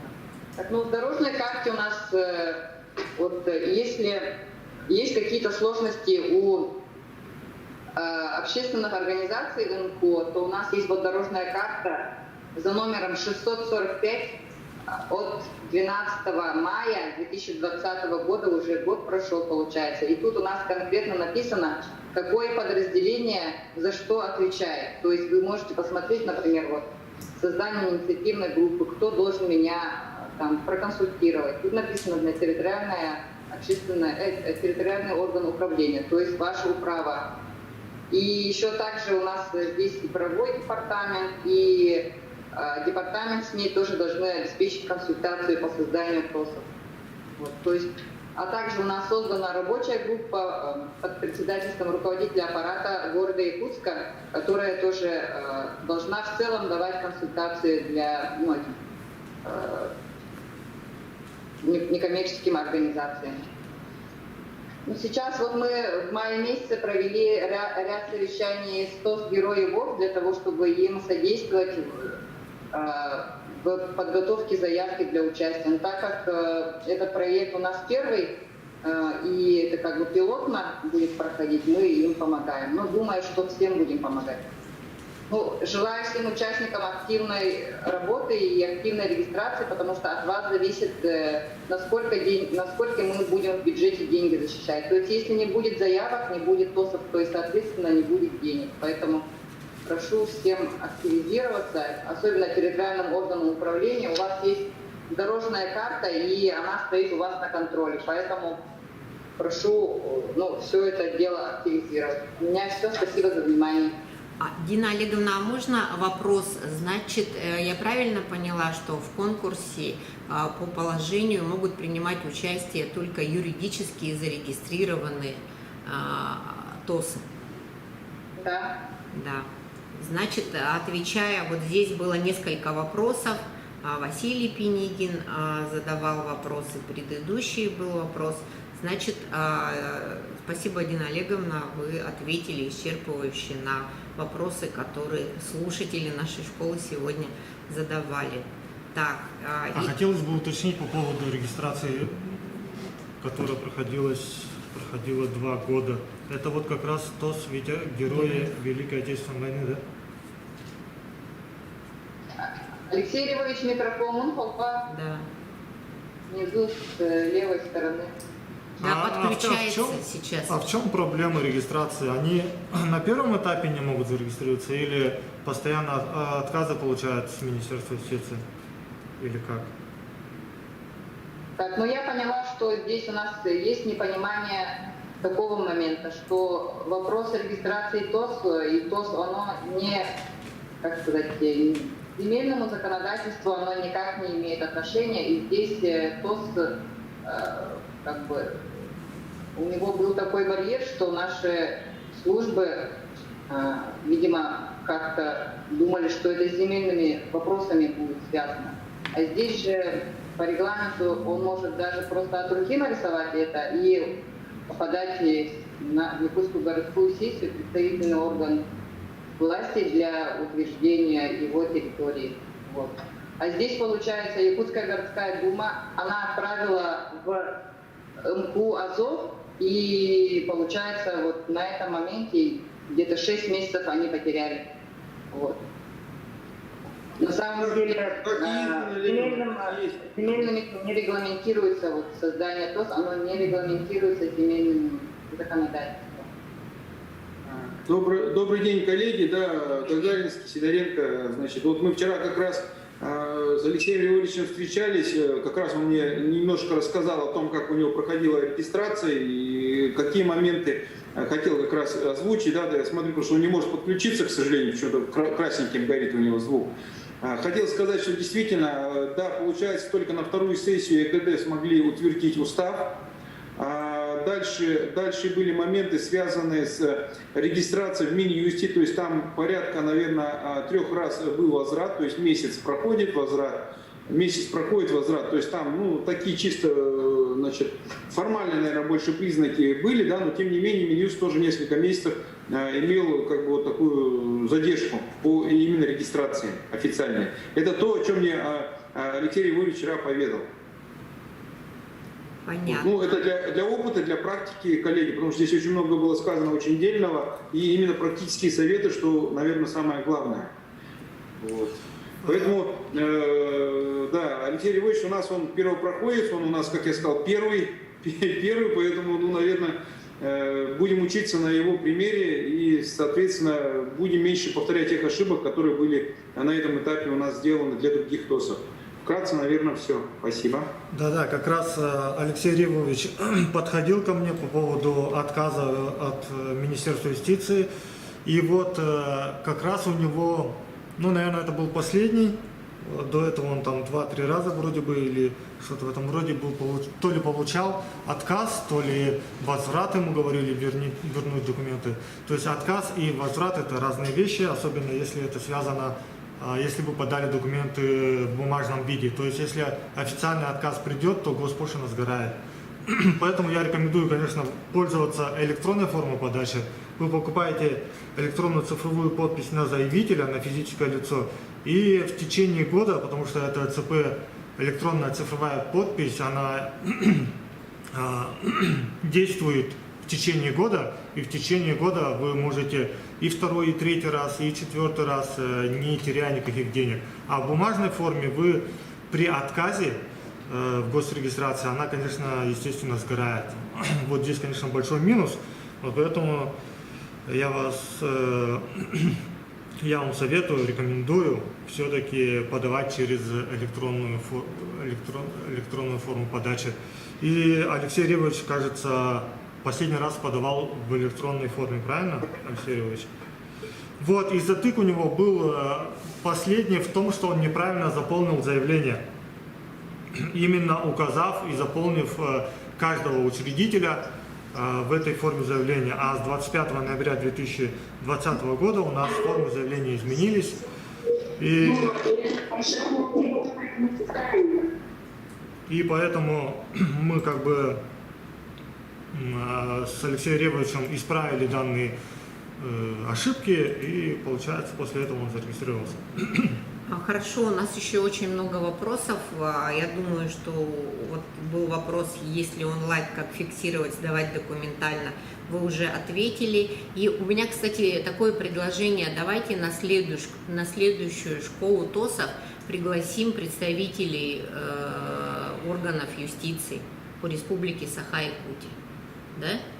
Отличное предложение. Да, потому что мы с ними дружим, и без вот этого взаимодействия у нас будет, как бы сломанный телефон.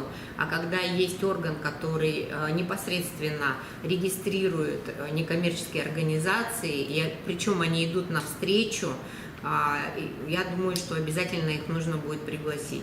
Вот если физлицо не живет в доме, но собственник квартиры, он может голосовать? Вопрос.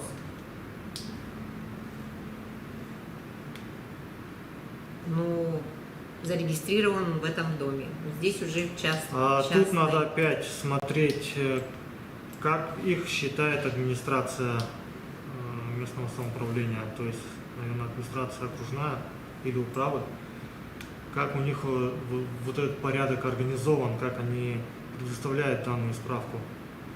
Так, следующий вопрос, это как раз по программе поддержки ТОСов. Сказано, что выделено 3,5 миллионов рублей. Есть ли уже критерии предоставления субсидии? Ну, мы услышали, что это юрлицо как минимум и как максимум. И, соответственно, вашей организации, вашему самоуправлению необходимо точно зарегистрироваться. Так, подъезд или этаж может зарегистрировать ТОС? Подъезд может, этаж, ну, формально, скорее всего, может, ну, как бы, ну, сами смотрите. Можно. Раньше все дороги свои мы должны были содержать сами. Сейчас очень интересует следующий вопрос. Создадим ТОС, и не будет ли так, что в связи с тем, что это теперь наша утвержденная территория, мы будем обязаны содержать свои дороги сами? Хороший вопрос.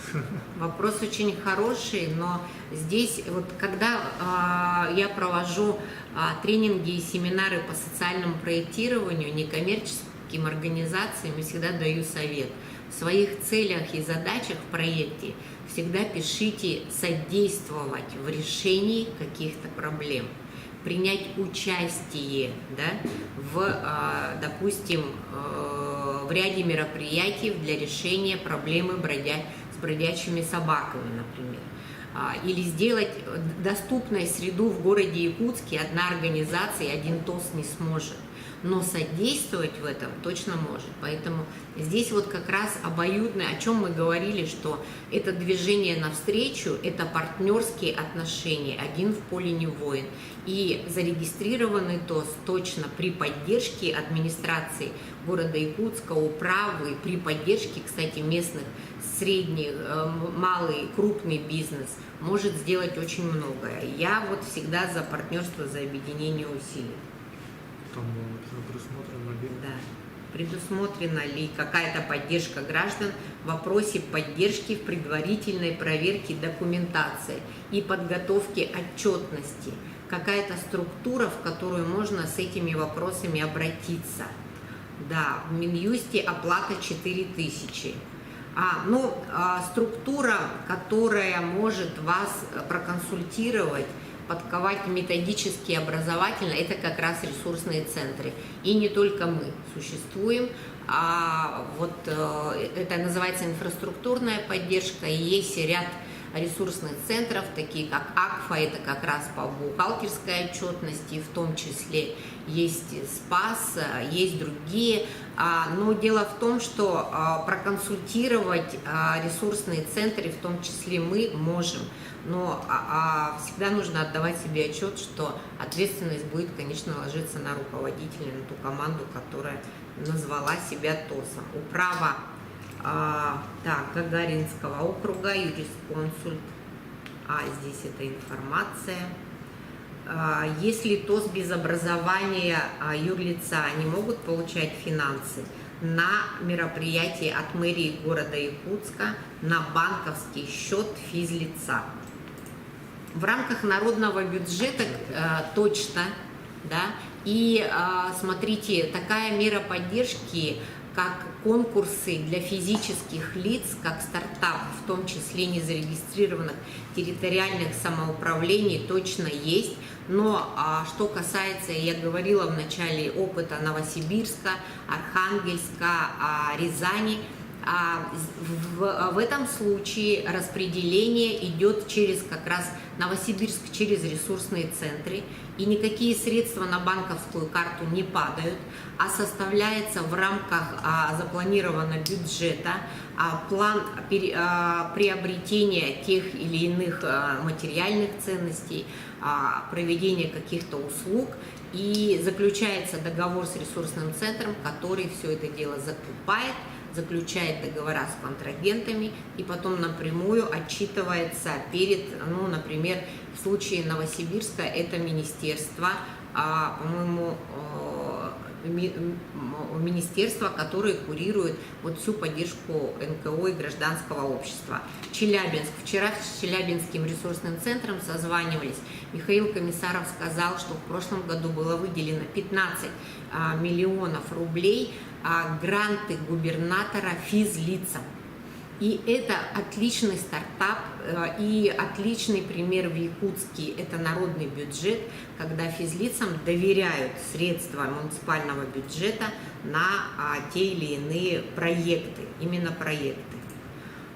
Специалисты округов смогут нам помочь в оформлении ТОС. Специалисты округов могут сейчас в чате прямо написать, сможете или нет. Или, может быть, взять слово хотите. Дальше. Специалисты округов сами, тут же ответ идет, сами, как и вы, сталкиваются с институтом ТОС впервые. И можно ли отдельно обучить ответственных от округов по ТОС, чтобы они самостоятельно, качественно могли консультировать население? Отличный вопрос, который включает в себя и, мне кажется, следующий шаг в развитии дорожной карты.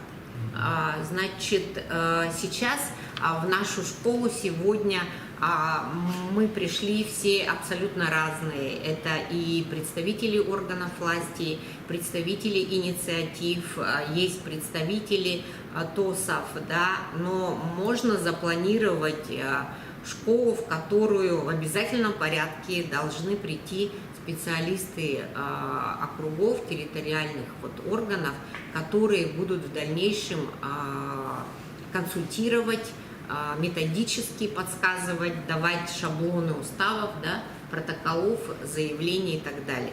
Почему бы и нет? Давайте мы этот вопрос тоже рассмотрим. И мы вообще запланировали пока ежеквартально, но думаю, что нужно нам это тоже в свою очередь единому ресурсному центру предложить, что-то типа концепции, программы или проекта на этот год, который нам позволит вместе с вами достичь тех результатов, о которых мы говорили. Это и количество ТОС, это их активность и, самое главное, количество благополучателей, которые получат те блага при регистрации, юридической регистрации такой некоммерческой организации формы, как ТОС. Так, есть еще вопросы? Ну что, у нас удастся ли нам сегодня заслушать Алексея Ревовича? Получилось включить микрофон. Да, к сожалению, пока мы с вами все встречаемся только в формате онлайн, но я думаю, что следующие наши школы мы точно можем делать в формате офлайн, при личных встречах, в том числе в общественном центре. Мы находимся на 7-м этаже в центре города Якутска, у нас можно в мэрии, но еще есть одна такая форма, и тоже мы подсмотрели это у других регионов, Ульяновск, Кемеровская, Омская область. Они проводят форумы ТОС. Там, где они не только говорят о точках роста, но и о болевых, о проблемных вопросах, которые мешают развитию. Да? И вот Самарская область, что мне понравилось, что администрация города Самары предоставляет информационную поддержку, ну, собственно, в рамках 131 закона и ФЗ номер 7 о некоммерческих организациях. Речь идет о том, что мы не только партнеримся, но органы власти, они могут предоставлять информационную поддержку, имущественную поддержку, то есть предоставить помещение, где будет находиться штаб вот этих лидеров, активистов, представителей ТОС. необходима поддержка образовательная, вот то, что мы сегодня делаем, семинары, необходимы консультации специалистов, в том числе управ, администрации, ресурсного центра и так далее. И необходима финансовая поддержка, грантовая поддержка, поддержка проектов и так далее. И не только в этом, есть еще ресурсы разные, которые необходимы для проектов. Иногда достаточно инвентаря для того, чтобы землю и саженцы, да, для того, чтобы озеленить наши с вами дворы. Иногда необходимо, там приезжает какая-то организация, например, детский подростковый центр, и во дворах занимает наших детей во время летних каникул. Таким образом, мы еще не только благоустройством занимаемся, но и снимаем обстановку такую, в том числе профилактика идет правонарушений среди несовершеннолетних, поддержка детей из семей в трудной жизненной ситуации и так далее. Это могут быть вообще культурные проекты. Хабаровский край, я видела ТОСы, они устраивают в одном маленьком селе день варенья, вылился просто в краевой праздник, фестиваль, куда приезжают близлежащие дальневосточники. И кроме того, что они проводят этот день, они еще и зарабатывают. Потому что некоммерческая организация, расскажите в 2 словах, у нас буквально осталось несколько минут, может ли ТОС заниматься деятельностью, приносящей доход? Да, в соответствии с федеральным законом о некоммерческих организациях номер 7, некоммерческая организация вправе заниматься деятельностью, приносящей доход, поскольку это соответствует целям, ради чего создается некоммерческая организация. ТОС относится к некоммерческим организациям, таким образом она тоже имеет все эти права.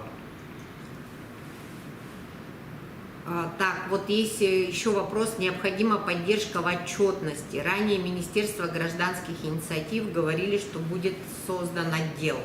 Но уже такого министерства нет, и полномочия переданы Министерству по делам молодежи и социальным коммуникациям.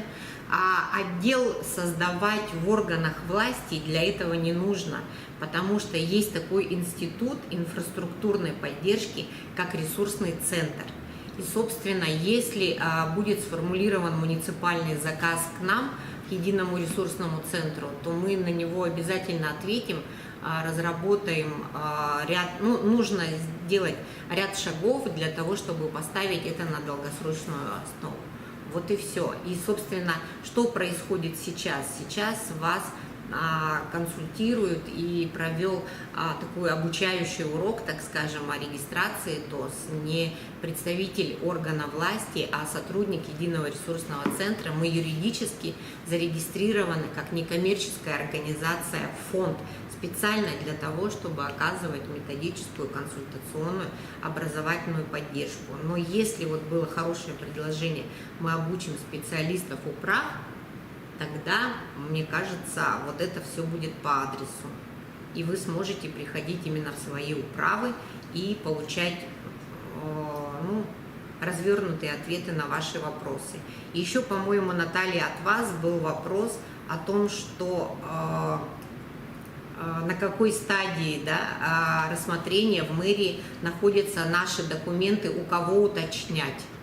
Кто сможет ответить на этот вопрос? Или, может быть, в чате можно. У кого уточнять? Потому что коллеги, я так понимаю, уже готовятся к конкурсу ТОСов, который будет в ближайшем будущем объявлен. Да. Если есть ответ, мы готовы включить микрофон.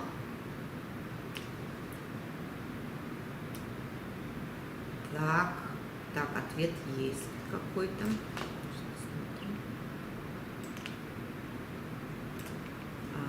Документы были ранее сданы в мэрию, написано. Ну что, я думаю, что мы будем уже завершать, да, наш первый урок в школе ТОСов. Еще есть возможность отправить ваши координаты, особенно нас интересуют ваши фамилии, имя, отчество, почты, какой округ, управу вы представляете, для того, чтобы мы могли вам направить материалы. Во-первых, мы будем делать рассылку, запись сегодняшней нашей встречи. Во-вторых, мы отправим обязательно пакет документов, но также мы сделаем, не бойтесь, это не будет сложным домашнее задание. Мы в тестовой форме отправим вам материал, ответы на который позволят в том числе и вам понять, для чего вы создаете организацию, юридическую организацию на определенной территории города Якутска. Если есть у кого что сказать, добавить. Добрый день. Так, звук надо включить. Звук включите, пожалуйста. Включил звук. Здравствуйте. Да, здравствуйте. Хочу высказать благодарность нашему департаменту за инициацию такого хорошего мероприятия. Хотел поблагодарить представителя ресурсного центра Ольгу Алексеевну за такие хорошие экспертные консультации, первый вариант. И вы совершенно правы в том, что продолжать нужно школу, и, наверное, для то, что было высказано сотрудниками управ, представителями управ о том, что провести целевое такое мероприятие именно с ними, чтобы больше компетенции была, больше консультационные знания, навыки по вопросам первичной, по крайней мере, организации, регистрации. И дальше мы рассчитываем на то, что сегодняшнее мероприятие послужит таким хорошим толчком. И действительно, сегодня мы ограничены пандемией немножко, и в формате ВТС связь не такая непосредственная, не все вопросы могут задать, и, может быть, кто-то не получил всех ответов. Но, тем не менее, я благодарю вас, и для меня было очень много нового тоже. Я, в общем, вопросы изучал, но благодарю вас за такое хорошее просветительское мероприятие, которое, по крайней мере, большинству из нас дало понимание того, что это вопрос нужный для города, нужный для горожан в первую очередь, и нужный для благоустройства территорий, в которых у нас проживают люди. То есть все понимают важность этого вопроса, недолгий горшки обжигают. Со всеми бумажными, бюрократическими вопросами можно справиться, и вместе делать общее дело по развитию нашего города. Спасибо еще раз за такое хорошее мероприятие. Спасибо большое за оценку. Увидим в комментариях, тоже есть благодарности, но самое главное для любых каких-то начинаний и для любых действий – это результат. И технология социального проектирования говорит о том, что если этот проект актуален, он эффективен, своевременен и без него никак нельзя, то точно найдутся ресурсы, соратники, партнеры, будут стягиваться ресурсы для решения конкретных задач и для достижения нашей цели. Но цель наша одна, чтобы мы жили с вами в красивом, добром, открытом, чистом городе, зеленом, и чтобы наши жители, мы сами в сотрудничестве и в партнерстве власти, общества и бизнеса, но только развивались. И до новых встреч. Я желаю всем здоровья. Думаю, что организаторы сообщат, когда мы будем проводить второй урок нашей школы. Было очень приятно быть полезными. До свидания. Всем успехов в регистрации ТОС. Да. Побед в регистрации и в грантовом конкурсе. Благодарим за внимание.